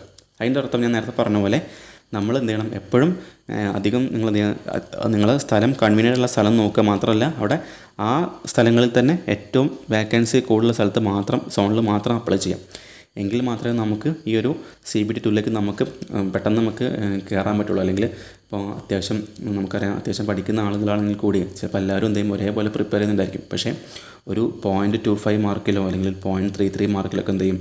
ചിലപ്പോൾ 1,000-500 റാങ്കിൻ്റെ വ്യത്യാസം വരും, അല്ലേ. അല്ലെങ്കിൽ അത്രയും ആളുകൾ അതിൻ്റെ ഇടയിൽ ഉൾപ്പെട്ടിട്ടുണ്ടായിരിക്കും. അതിൻ്റെ അർത്ഥം ഇപ്പോൾ നമ്മൾ പഠിക്കാത്തതിൻ്റെ പ്രശ്നമായിരിക്കില്ല. ചിലപ്പോൾ നമുക്ക് ആ ഒരു എക്സാം ടൈമിൽ ഇപ്പോൾ 1 മണിക്കൂറിൻ്റെ എക്സാം ആണെങ്കിൽ 1 മണിക്കൂറിനകത്ത് നമ്മുടെ ഒരു മെൻ്റൽ നമ്മുടെ സ്ട്രെങ്ത്തും അല്ലെങ്കിൽ നമ്മൾ തലേ ദിവസം ഉറങ്ങിയതിൻ്റെ കണക്കും അല്ലെങ്കിൽ നമ്മൾ യാത്രയുടെ ക്ഷീണം എല്ലാം നമ്മളെ ബാധിക്കും. ഓക്കെ, അപ്പോൾ എന്ത് ചെയ്യണം? ആ ഓരോ 0.5 അല്ലെങ്കിൽ 0.25 എന്നൊക്കെ പറയുന്ന മാർക്ക് വളരെ വിലപ്പെട്ടതാണ്. അതിൻ്റെ അർത്ഥം ചിലപ്പോൾ ചെറിയ മാർക്കിന് എന്തായി പോകും? ചിലപ്പോൾ നമ്മൾ CBT 1ൽ നിന്ന് നമുക്ക് CBT 2ലേക്ക് ചിലപ്പോൾ ക്വാളിഫൈഡ് ആകാൻ പറ്റാത്ത അവസ്ഥ വരും. അതായത് ഇപ്പം സപ്പോസ് ട്രിവാൻഡ്രം സോണൊക്കെ നോക്കുകയാണെങ്കിൽ ചിലപ്പം അബൌട്ട് ഒരു 3,000 അല്ലെ ആൾക്കാരെ ക്വാളിഫൈഡ് ആവുള്ളൂ CBT 2ലേക്ക്. അതിൻ്റെ അർത്ഥം ഇപ്പോൾ ഒരു കട്ട് ഓഫ് മാർക്ക് വെക്കുകയാണ്. ഇപ്പം ഒരു 100 മാർക്കിൻ്റെ എക്സാം ആണെങ്കിൽ, അല്ലെങ്കിൽ 100 മാർക്കിൻ്റെ എക്സാമിൽ ചിലപ്പം ഒരു 46 ആണ് കട്ട് ഓഫ് വിചാരിക്കുക. അപ്പോൾ നിങ്ങൾക്ക് കിട്ടിയ മാർക്ക് ചിലപ്പോൾ ഒരു 45.66 ആയി വിചാരിക്കുക. അപ്പോൾ ആലോചിച്ച് നോക്കൂ, ഒരു 0.33 മാർക്ക് കാരണം നിങ്ങൾ എന്ത് ചെയ്തു? നിങ്ങൾ CBT 2ലേക്ക് നിങ്ങൾക്ക് ക്വാളിഫൈഡ് ആകാൻ പറ്റിയില്ല, അല്ലേ. ഞാനൊരു എക്സാമ്പിൾ പറയുകയാണ്. നമ്മൾ ട്രിവാൻഡ്രം സോൺ വെച്ചൊരു എക്സാമ്പിൾ പറയണം. ഇനി അഥവാ നിങ്ങൾ അപ്ലൈ ചെയ്യുന്ന ഒരു ബാംഗ്ലൂർ സോണാണ് വിചാരിക്കുക, അല്ലെങ്കിൽ ചെന്നൈ വിചാരിക്കാം. അവിടെ ഏകദേശം ഒരു 500 വേക്കൻസിക്ക് അടുത്തുണ്ട് അല്ലേ. അപ്പോൾ 500ൻ്റെ 15 മടങ്ങ് പറയുമ്പോൾ 75 7500 വരും അല്ലേ. ഇപ്പോൾ നേരത്തെ പറഞ്ഞ 3000 ആണ്, അതിൻ്റെ ഒരു ഏകദേശം ഇരട്ടിയിലധികം എന്ത് ചെയ്യുന്നുണ്ട് നമുക്ക് ബാംഗ്ലൂർ സോണോ ചെന്നൈ സോണോ വരുമ്പോൾ നമുക്ക് എന്തായിരിക്കും ഇരട്ടിയിലധികം പേര് എന്ത് ചെയ്യുന്നുണ്ട് ക്വാളിഫൈഡ് ആക്കുന്നുണ്ട്. അപ്പോൾ ഒന്ന് ആലോചിച്ച് നോക്കാം. അപ്പോൾ നേരത്തെ പറഞ്ഞ പോലെ 100 മാർക്കിൻ്റെ എക്സാം ആണെങ്കിൽ നേരത്തെ പറഞ്ഞ പോലെ ഈ പറഞ്ഞ 46 ആയിരിക്കില്ല ചിലപ്പോൾ അവിടെ കട്ട് ഓഫ് വരിക. ചിലപ്പോൾ എന്തായിരിക്കും അവിടെ നമ്പർ ഓഫ് കാൻഡിഡേറ്റ്സിനെ നമുക്ക് നമുക്ക് അടുത്ത സ്റ്റേജിലേക്ക് 7500 പേരെ എന്ത് ചെയ്യാം നമുക്ക് ക്വാളിഫൈഡ് ആക്കാൻ പറ്റുന്ന കാരണം എന്തായിരിക്കും ചിലപ്പോൾ 46 വരെ, ചിലപ്പോൾ എന്തായിരിക്കും ഒരു 42 അല്ലെങ്കിൽ ചെറിയ വ്യത്യാസം ഉണ്ടായിരിക്കുള്ളൂ. ചിലപ്പോൾ ഒരു 41 42 ആണെന്ന് വിചാരിക്കുക, ഒരു 41 വിചാരിക്കുക. നേരത്തെ പറഞ്ഞ പോലെ നിങ്ങൾക്ക് കിട്ടിയ മാർക്ക് എന്തായിരുന്നു 45.66 കിട്ടിയിട്ടുണ്ടായിരുന്നു അല്ലേ. എന്നിട്ട് എന്ത് ചെയ്തു ട്രിവാൻഡ്രം സോൺ ആയത് കാരണം നിങ്ങൾക്ക് അവിടെ കട്ട് ഓഫ് 46 മാർക്ക് ആയത് കാരണം നിങ്ങൾക്ക് അവിടെ ക്വാളിഫൈ ചെയ്യാൻ പറ്റിയില്ല. എന്നാൽ അതേസമയം നിങ്ങൾക്ക് ബാംഗ്ലൂർ സോൺ ആകുമ്പോൾ എന്തായിരിക്കും ഇവിടെ 41 കട്ട് ഓഫ് വരുന്നുള്ളൂ. ഇവിടെ എന്താ 41നേക്കാളും ഒരു 4.66 മാർക്ക് നിങ്ങൾക്ക് കൂടുതലാണ്. അപ്പോൾ എന്ത് ചെയ്യാൻ പറ്റും നിങ്ങൾക്ക് അവിടെ ക്വാളിഫൈഡ് ആവാൻ പറ്റും. അപ്പോൾ അതാണ് ഞാൻ പറഞ്ഞത്, പ്രത്യേകം ശ്രദ്ധിക്കേണ്ട കാര്യമാണ്. നമ്മൾ അപ്ലൈ ചെയ്യുമ്പോൾ സോൺ സെലക്ട് ചെയ്യുമ്പോൾ ഒരുപാട് ആലോചന ശേഷം മാത്രം സെലക്ട് ചെയ്യാനുള്ള കാര്യം. അപ്പോൾ ആ കാര്യം പ്രത്യേകം ശ്രദ്ധിക്കുക. കാരണം ഇപ്പോൾ ചെറിയ മാർക്കിനൊക്കെ നമുക്ക് ഒരിക്കലും എന്ത് ചെയ്യാൻ പാടില്ല, നമ്മുടെ അവസരം നഷ്ടപ്പെടാൻ പാടില്ല. കാരണം എല്ലാവരും ഒരേപോലെ പ്രിപ്പയർ ചെയ്യുന്ന ഒരു 90 അല്ലെങ്കിൽ ഒരു 70% ആൾക്കാർ എന്തായിരിക്കും അത്യാവശ്യം നല്ല രീതിയിൽ പ്രിപ്പയർ ചെയ്യുന്നുണ്ടായിരിക്കും. അവരുടെ കൂടെ ആയിരിക്കും നമ്മൾ കോമ്പറ്റീറ്റ് ചെയ്യേണ്ടത്. സോ എന്ത് ചെയ്യാം, നമ്മൾ ഓരോ മാർക്കും അല്ലെങ്കിൽ ഓരോ ഫ്രാക്ഷൻ ഓഫ് മാർക്കും എന്തായാലും നമുക്ക് വളരെ വിലപ്പെട്ടാനുള്ള കാര്യം ജസ്റ്റ് ഒന്ന് മനസ്സിലാക്കി വെക്കാം. അതുപോലെ ഇപ്പോൾ നമ്മൾ CBT 1ൻ്റെ കാര്യം പറഞ്ഞു. CBT 1ൽ നിന്നും CBT 2ലേക്ക് 15 മടങ്ങ് ആൾക്കാരായിരിക്കും എന്ത് ചെയ്യുക, 15 മടങ്ങല്ല 15 മടങ്ങ് വേക്കൻസിൻ്റെ 15 മടങ്ങായിരിക്കും എന്ത് ചെയ്യുക ക്വാളിഫൈഡ് ആവുന്നുണ്ടായിരിക്കും. അടുത്ത പോയിന്റ് നോക്കാം. The shortlisting for CBAT and TST shall be to the extent of 8 times the vacancies. നേരത്തെ പറഞ്ഞ പോലെ CBT 2 കഴിഞ്ഞെന്നുണ്ടായിരിക്കും ചില സ്റ്റേഷൻ മാസ്റ്ററിലേക്കും അതുപോലെ TSTയിലേക്കും എന്തായിരിക്കും സ്റ്റേഷൻ മാസ്റ്ററിലേക്കും അതുപോലെ TST സ്കില്ലുള്ള ടൈപ്പിംഗ് സ്കിൽ ടെസ്റ്റുള്ള പോസ്റ്റിലേക്ക് എന്തായിരിക്കും 8 മടങ്ങ് വേക്കൻസിൻ്റെ 8 മടങ്ങായിരിക്കും എന്ത് ചെയ്യാം പിന്നെ ക്വാളിഫൈഡ് ആക്കുക. അപ്പോൾ അത് മനസ്സിലാക്കുക. CBT 1ൽ നിന്നും CBT 2ലേക്ക് 15 മടങ്ങും അല്ലെ, CBT 1ൽ നിന്നും CBT 2ലേക്ക് 15 മടങ്ങും, CBT 2ൽ നിന്ന് എന്ത് ചെയ്യുക CBATയിലേക്ക് 8 മടങ്ങായിരിക്കും എന്ത് ചെയ്യുക ക്വാളിഫൈഡ് ആക്കുന്ന കാര്യം ജസ്റ്റ് ഒന്ന് മനസ്സിലാക്കുക.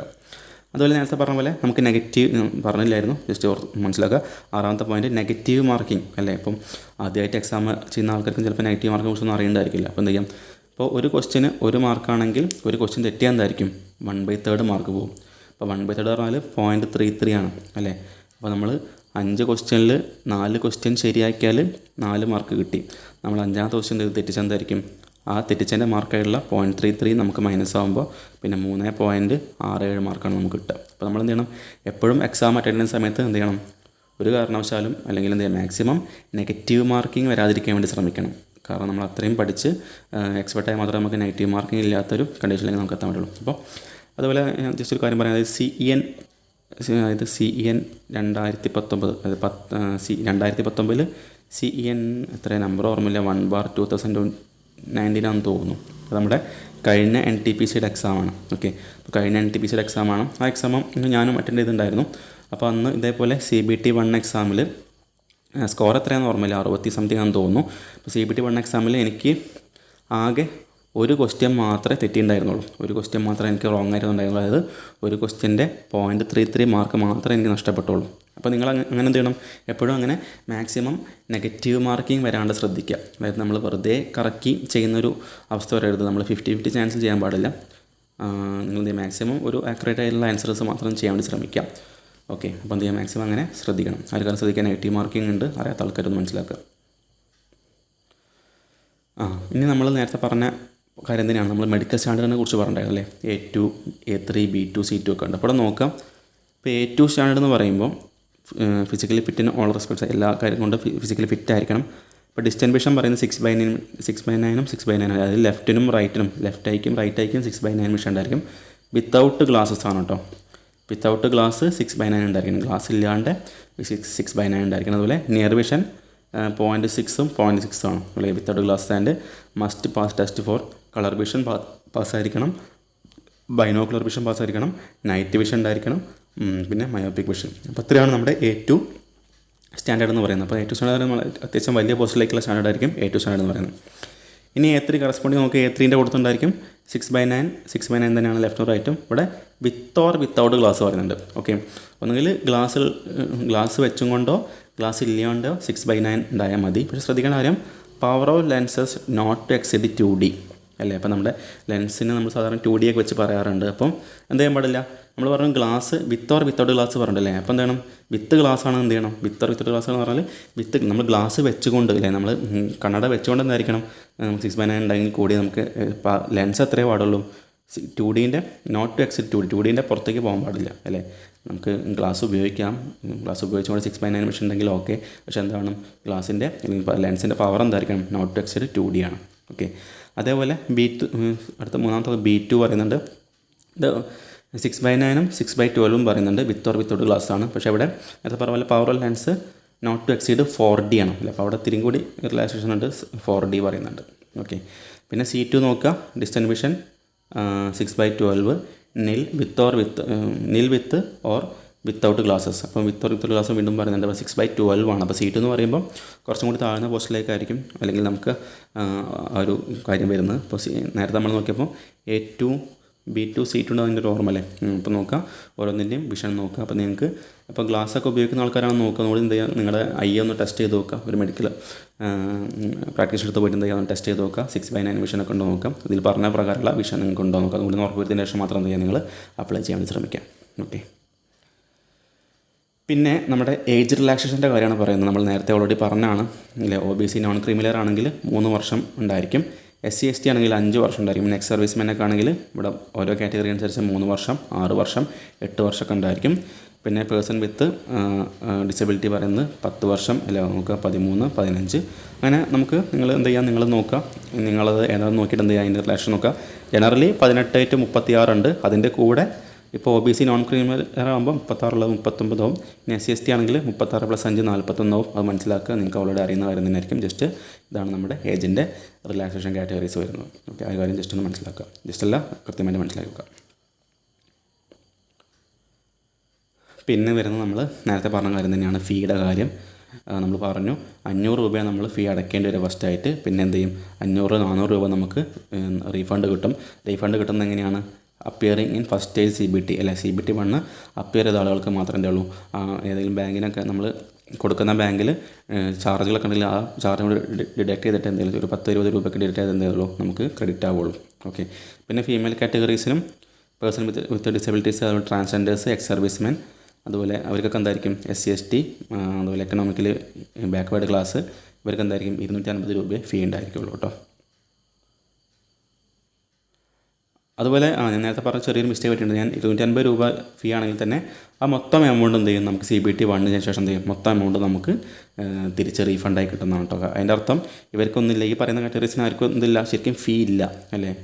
നമ്മൾ ആദ്യം അടയ്ക്കുമ്പോൾ 250 റുപ്പീസ് അടയ്ക്കുമെങ്കിലും എന്ത് ചെയ്യും, ആ 250 റുപ്പീസ് മൊത്തം തിരിച്ച് നമുക്ക് നമ്മുടെ അക്കൗണ്ടിലേക്ക് തന്നെ വരും. പക്ഷേ അതുപോലെ ചെറിയ നമ്മൾ ബാങ്കിൻ്റെ ചാർജൊക്കെ അത് ഒന്ന് എടുത്തതിന് ശേഷം മാത്രമേ ഉള്ളൂ നമുക്ക് ബാക്കിയുള്ള എമൗണ്ട് കിട്ടും. ചിലപ്പോൾ 250 ആണെങ്കിൽ ചിലപ്പോൾ 230 രൂപ റേഞ്ചിലൊക്കെ ആയിരിക്കും നമുക്ക് തിരിച്ച് കിട്ടുന്നുണ്ടായിരിക്കും. ഓക്കെ. അതിൻ്റെ അർത്ഥം കോമൺ ആയിട്ട് പറയുകയാണെങ്കിൽ നമുക്ക് ഈ കാറ്റഗറീസിന് എന്തില്ല, നമുക്ക് ഫീ ഇല്ല.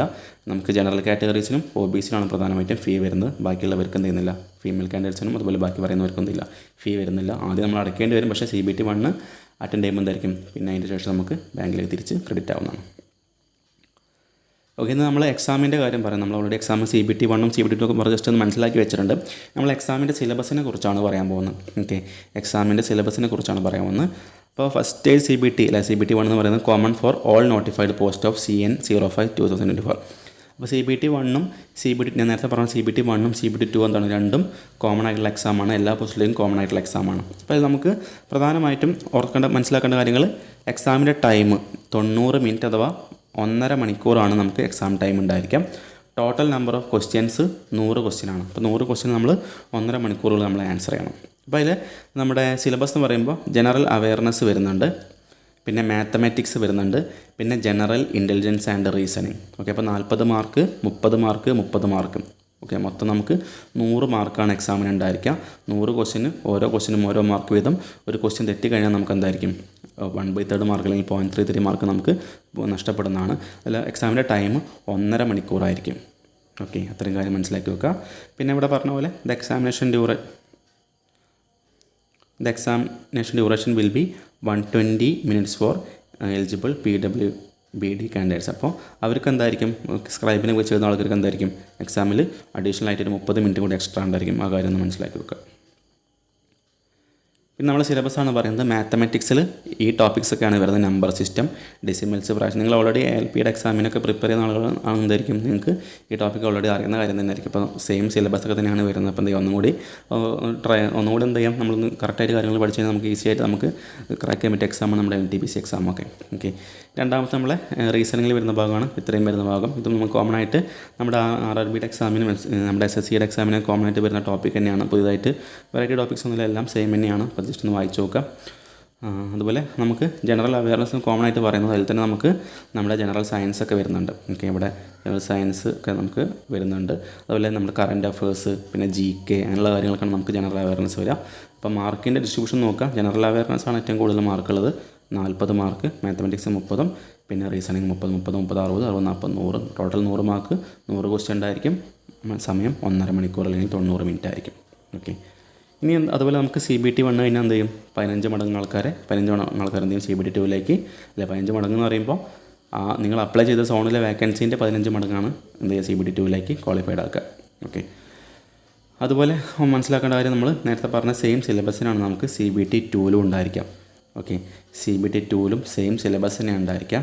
ശ്രദ്ധിക്കേണ്ട കാര്യം, ഇവിടെ ടോട്ടൽ നമ്പർ ഓഫ് ക്വസ്റ്റ്യൻ എന്തായിരിക്കും, നേരത്തെ 100 ആണെങ്കിൽ ഇവിടെ 120 ക്വസ്റ്റ്യൻ ആയിരിക്കും. ഓക്കെ, അതായത് 120 മാർക്കിൻ്റെ എക്സാമാണ്. സമയം നോക്കുക, സമയം എന്താണ്, സമയം ആദ്യം ഉണ്ടായിരുന്ന സെയിം സമയം തന്നെയാണ്, 1.5 മണിക്കൂർ തന്നെ സമയമുള്ളൂ അല്ലേ. CBT 1 ആകുമ്പോൾ 1.5 മണിക്കൂർ, 100 ക്വസ്റ്റ്യൻ, 100 മാർക്ക്. CBT 2 ആകുമ്പോൾ സെയിം 1.5 മണിക്കൂർ തന്നെ, 100 ക്വസ്റ്റ്യന് പകരം 120 ക്വസ്റ്റ്യൻ, 20 ക്വസ്റ്റ്യൻ കൂടി അല്ലെങ്കിൽ 20 മാർക്ക് കൂടി, 120 മാർക്കിൻ്റെ ക്വസ്റ്റ്യൻ ആയിരിക്കും. പിന്നെ സെയിം സിലബസ് സെയിം തന്നെയാണ്, സെയിം പാറ്റേൺ തന്നെ ആയിരിക്കും. പക്ഷേ ചെറിയ CBT 2 ആകുമ്പോൾ ചെറിയൊരു ലെവൽ മാറാൻ ചാൻസ് ഉണ്ട് അല്ലേ. ഒരു ബേസിക് ലെവലോട്ട് കുറച്ച് ഹൈ ലെവലിലേക്കായിരിക്കും നമുക്ക് ക്വസ്റ്റ്യൻസ് വരുന്നുണ്ടായിരിക്കുക. സെയിം സിലബസ് തന്നെ വരും. General awareness, mathematics, general intelligence and reasoning ആണ്. നേരത്തെ പറഞ്ഞ CBT 1 ആകുമ്പോൾ 40 മാർക്കേ ഉണ്ടായിരുന്നുള്ളൂ, എന്നാലും ഇത് 50 മാർക്കായി. മാത്തമാറ്റിക്സ് 30 മാർക്കേ ഉണ്ടായിരുന്നുള്ളൂ, എന്നാലും ഇവിടെ 35 മാർക്കായി. പിന്നെ റീസണിങ് 30 മാർക്ക് ഉണ്ടായിരുന്നുള്ളൂ, അത് 35 മാർക്കായി അല്ലേ. ഇവിടെ 5 ക്വസ്റ്റ്യൻ കൂടി, ഇവിടെ 5 ക്വസ്റ്റ്യൻ കൂടി, ഇവിടെ 10 ക്വസ്റ്റ്യൻ കൂടി അല്ലേ. 10ഉം 5ഉം 15, 15, 5, 20. അപ്പോൾ നമ്മൾ അത്രയും എക്സ്പെർട്ട് ആയാൽ മാത്രമേ എന്ത് ചെയ്യുള്ളൂ, നമുക്ക് CBT 2ലൊക്കെ നല്ല മാർക്ക് സ്കോർ ചെയ്യാൻ കഴിയുള്ളൂ. കാരണം നേരത്തെ ആലോചിച്ച് നോക്കുക, 100 ക്വസ്റ്റ്യന് 90 മാർക്കുകൾ എന്തായി മാറി, ഇപ്പോൾ 120 ക്വസ്റ്റ്യന് 100 ക്വസ്റ്റ്യന് 90 മിനിറ്റിൽ എന്തായി മാറി, 120 ക്വസ്റ്റ്യന് 90 മിനിറ്റ്. അതായത് സമയം സെയിം സമയം തന്നെ, പക്ഷേ നമ്പർ ഓഫ് ക്വസ്റ്റ്യൻസ് കൂടിയില്ല, അധികം 20 ക്വസ്റ്റ്യൻസും കൂടി. ഓക്കെ, അപ്പോൾ മനസ്സിലാക്കേണ്ട കാര്യം, നമ്മുടെ കമ്പ്യൂട്ടർ ബേസ്ഡ് ടെസ്റ്റൊക്കെ ആകുമ്പോൾ നമ്മൾ ശരിക്കും നമ്മൾ കയ്യിലൊരു ക്വസ്റ്റ്യൻ പേപ്പർ കിട്ടി ചെയ്യുന്ന പോലെയല്ല, കുറച്ച് ഒരു ഡിഫിക്കൽട്ടാണ്. നമുക്ക് എന്തെങ്കിലും ഒരേ സമയം എല്ലാ ക്വസ്റ്റ്യനും കാണാൻ കഴിയാത്തൊരു പ്രശ്നമുണ്ട്. അപ്പോൾ നമുക്ക് ക്വസ്റ്റ്യൻസൊക്കെ നമുക്ക് എന്ത് ചെയ്യുവാണെങ്കിൽ ചില ക്വസ്റ്റ്യൻസ് നമ്മൾ അറ്റൻഡ് ചെയ്യുമ്പോൾ എന്തായിരിക്കും, ചിലപ്പോൾ നമുക്ക് ചിലപ്പോൾ 1-2 മിനിറ്റ് അധികം എടുത്ത് ആലോചിച്ചാൽ ആൻസർ ചെയ്യാൻ പറ്റിയ ക്വസ്റ്റ്യൻസൊക്കെ ഉണ്ടായിരിക്കും. അപ്പോൾ നമ്മൾ സാധാരണ ഒരു കേരള PC എക്സാമൊക്കെ ആകുമ്പോൾ നമ്മളവിടെ ക്വസ്റ്റ്യൻ പേപ്പറിൽ നമ്മൾ ജസ്റ്റ് അവിടെ ഒന്ന് മാർക്ക് ചെയ്ത് പോകും. നമ്മൾ പേന ഉപയോഗിച്ച് പെൻസിൽ ഉപയോഗിച്ച് ജസ്റ്റ് അവിടെ നിന്ന് മാർക്ക് ചെയ്ത് പോകും. എന്ത് ചെയ്യുക, അവസാനം റിവൈസ് ചെയ്യുന്ന അല്ല അവസാന സമയം ബാക്കി സമയം നമ്മൾ എന്ത് ചെയ്യും, തിരിച്ച് വീണ്ടും ക്വസ്റ്റ്യൻസ് റിപ്പീറ്റ് ചെയ്ത് വായിക്കുമ്പോൾ എന്ത് ചെയ്യും, നമുക്ക് ചെയ്യാൻ വേണ്ടി നമ്മൾ ജസ്റ്റ് മാർക്ക് ചെയ്ത് വെച്ച് പോകാറുണ്ട്. അതേപോലെ നമുക്ക് എന്ത് ചെയ്യാം, ഈ CBT ടെസ്റ്റിൽ നമുക്ക് മാർക്ക് ചെയ്ത് വെക്കാൻ പറ്റും. അതായത് നമുക്ക് ഒരു മാർക്ക് ഫോർ റിവ്യൂ എന്നുള്ളൊരു ഓപ്ഷൻ ഉണ്ടായിരിക്കും. പക്ഷേ എന്തായിരിക്കും, അതൊക്കെ മാർക്ക് ചെയ്യാൻ പറ്റുമെങ്കിൽ എന്തായിരിക്കും, നമുക്ക് നമ്മളെ ഒരു കംഫർട്ട് കുറവായിരിക്കും. നമുക്കൊരു നമ്മളെ കയ്യിലൊരു ക്വസ്റ്റ്യൻ പേപ്പർ വെച്ച് വായിച്ച് നോക്കുന്നൊരു അത്രയും നല്ലൊരു കംഫർട്ടല്ല നമുക്ക് CBT എക്സാമിന് ഉണ്ടായിരിക്കുക. അപ്പോൾ നമ്മൾ അത്രയും വെൽ പ്രിപ്പയർഡായി ചെയ്യുന്ന ഒരാൾക്ക് മാത്രമേ, പഠിച്ചിട്ടുള്ള അല്ലെങ്കിൽ പ്രാക്ടീസ് ചെയ്ത ഒരാൾക്ക് മാത്രമേ ഉള്ളൂ നമുക്ക് വളരെ ഫാസ്റ്റായിട്ട് നമുക്ക് CBT ടെസ്റ്റൊക്കെ നമുക്ക് നല്ല രീതിയിൽ ക്രാക്ക് ചെയ്യാൻ പറ്റുള്ളൂ. അപ്പോൾ നിങ്ങൾ അതേപോലെ എക്സാമിന് പഠിക്കാൻ നമ്മൾ എന്ത് ചെയ്യണം, മാക്സിമം നല്ല ടെസ്റ്റ് സീരീസുകളൊക്കെ വാങ്ങിയിട്ട് എന്ത് ചെയ്യണം, നമ്മൾ ഓൺലൈൻ ടെസ്റ്റ് സീരീസ് വാങ്ങി നമ്മൾ കമ്പ്യൂട്ടർ തന്നെ പ്രാക്ടീസ് ചെയ്ത് നമുക്ക് ശീലം വരണമെങ്കിൽ മാത്രമേ നമുക്ക് ഈ ഒരു എക്സാം ടൈമിൽ നല്ല രീതിയിൽ അതേ ഒരു ഫ്ലോയിൽ നമുക്ക് എക്സാം നല്ല രീതിയിൽ നമുക്ക് അറ്റൻഡ് ചെയ്യാൻ പറ്റുള്ളൂ. ഓക്കെ, ആ ഒരു കാര്യം ജസ്റ്റ് മനസ്സിലാക്കി വെക്കാം. സെയിം നേരത്തെ പറഞ്ഞ പോലെ CBT 2ൻ്റെ സിലബസ് തന്നെയാണ്, സെയിം തന്നെയായിരിക്കും. നിങ്ങൾ വായിച്ചു നോക്കിയാൽ മനസ്സിലാവും, സെയിം ടോപ്പിക് തന്നെയാണ് വരുന്നത് റീസണിങ്ങിലും മാത്സിലൊക്കെ. പിന്നെ ഇവിടെയും വരുന്ന ജനറൽ അവയർനെസ് ആണ് സെയിം. CBT 2, CBT 1 ഒക്കെ സിലബസ് എല്ലാം സെയിം തന്നെയാണ്. ഓക്കെ, അതുപോലെ അടുത്തൊരു കാര്യം പറയുന്നത് minimum percentage of marks four eligibility in various categories.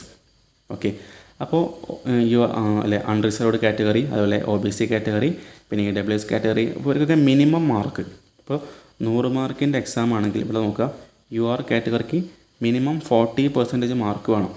Okay, അപ്പോൾ 100ൻ്റെ 40% മിനിമം 40 മാർക്ക് ഉണ്ടെങ്കിലേ എന്ത് ചെയ്യുള്ളൂ, അവർക്ക് CBT 1ൽ നിന്നും CBT 2ലേക്ക് ക്വാളിഫൈഡ് ആകാൻ പറ്റുള്ളൂ. അപ്പോൾ ആ ഒരു കാര്യം കൂടി നിങ്ങൾ ഓർത്ത് വെക്കണം. ഇനിയിപ്പോൾ OBC നോൺ ക്രിമിനൽ ആണെങ്കിൽ മിനിമം 30% മാർക്ക് വേണം. ഓക്കെ, അതായത് 100-ൽ 30 മാർക്ക് മിനിമം ഉണ്ടെങ്കിൽ എന്ത് ചെയ്യുള്ളൂ, CBT 2ലേക്ക് ക്വാളിഫൈഡ് ആവുള്ളൂ. അതായത് 30 മാർക്കുള്ള എല്ലാവരും ക്വാളിഫൈഡ് ആവുന്നില്ല. പിന്നെ എന്ത് ചെയ്യണം, അവിടുത്തെ കട്ട് ഓഫ് മാർക്ക് കൂടി നോക്കണം. അതും കൂടി അതിൻ്റെ മേലേക്ക് കൂടി മാർക്ക് ഉണ്ടെങ്കിൽ നമുക്ക് ക്വാളിഫൈഡ് ആകാൻ പറ്റുള്ളൂ. ഓക്കെ, ഒരു കാര്യം ജസ്റ്റ് മനസ്സിലാക്കി വെക്കുക. പിന്നെ പറയുന്നത് കമ്പ്യൂട്ടർ ബേസ്ഡ് അല്ലേ, CBT will be conduct after qualify the second stage CBT only four candidates who have opted four station master. അപ്പം CBT 2 കഴിഞ്ഞാൽ CBAT ഉണ്ടായിരിക്കുന്ന ആർക്കായിരിക്കും സ്റ്റേഷൻ മാസ്റ്റർ പോസ്റ്റിലേക്ക് അപ്ലൈ ചെയ്ത ആളുകൾക്ക് മാത്രമേ എന്ത് ചെയ്യുള്ളൂ, നമുക്ക് CBAT ടെസ്റ്റ് ഉണ്ടായിരിക്കുള്ളൂ. അതുപോലെ ക്വാളിഫയിങ് മാർക്സ് പറയുന്നുണ്ട് CBATൻ്റെ. The candidates need to secure a minimum score of 42 marks in each of the test batteries to qualify. അപ്പോൾ നമ്മൾ CBAT എന്ന് പറഞ്ഞാൽ സാധാരണഗതിയിൽ 5 ടെസ്റ്റ് ബാറ്ററീസ് ആണ് ഉണ്ടാവുക. അതിൽ സൈക്കോ ടെസ്റ്റിൽ അഥവാ CBAT ടെസ്റ്റിൽ 5 തരത്തിലുള്ള ടെസ്റ്റുകൾ ഉണ്ടായിരിക്കും. 5 ടെസ്റ്റിലും എന്തായിരിക്കണം, മിനിമം 42 മാർക്ക് സ്കോർ ഉണ്ടായിരിക്കണം. 5 ടെസ്റ്റിലും 42 മാർക്കോ അതിനധികം ഉണ്ടെങ്കിൽ മാത്രമേ എന്ത് ചെയ്യുള്ളൂ, നമുക്ക് ആ CBATയിൽ നമുക്ക് ക്വാളിഫൈഡ് ആകാൻ പറ്റുള്ളൂ. ഓക്കെ, അപ്പോൾ ഏതെങ്കിലും ഒരു ടെസ്റ്റ് ബാറ്ററിയിൽ എന്തായിരിക്കും 42 മാർക്കിനേക്കാൾ കുറവാണെങ്കിൽ എന്തായിരിക്കും, നമ്മൾ ആ ടെസ്റ്റ് മൊത്തം ഫെയിലായി പോകുന്ന ഒരു കണ്ടീഷൻ ഉണ്ടായിരിക്കും. അപ്പോൾ അതൊക്കെ നമുക്ക് നല്ല രീതിയിൽ ക്വാളിഫൈഡ് ആവണമെങ്കിൽ നമ്മൾ നല്ല രീതിയിൽ പ്രാക്ടീസ് ചെയ്ത് നല്ല രീതിയിൽ പഠിക്കാൻ മാത്രമേ ഉള്ളൂ അതൊക്കെ ക്വാളിഫൈഡ് ആകാൻ പറ്റുള്ളൂ. ഓക്കെ,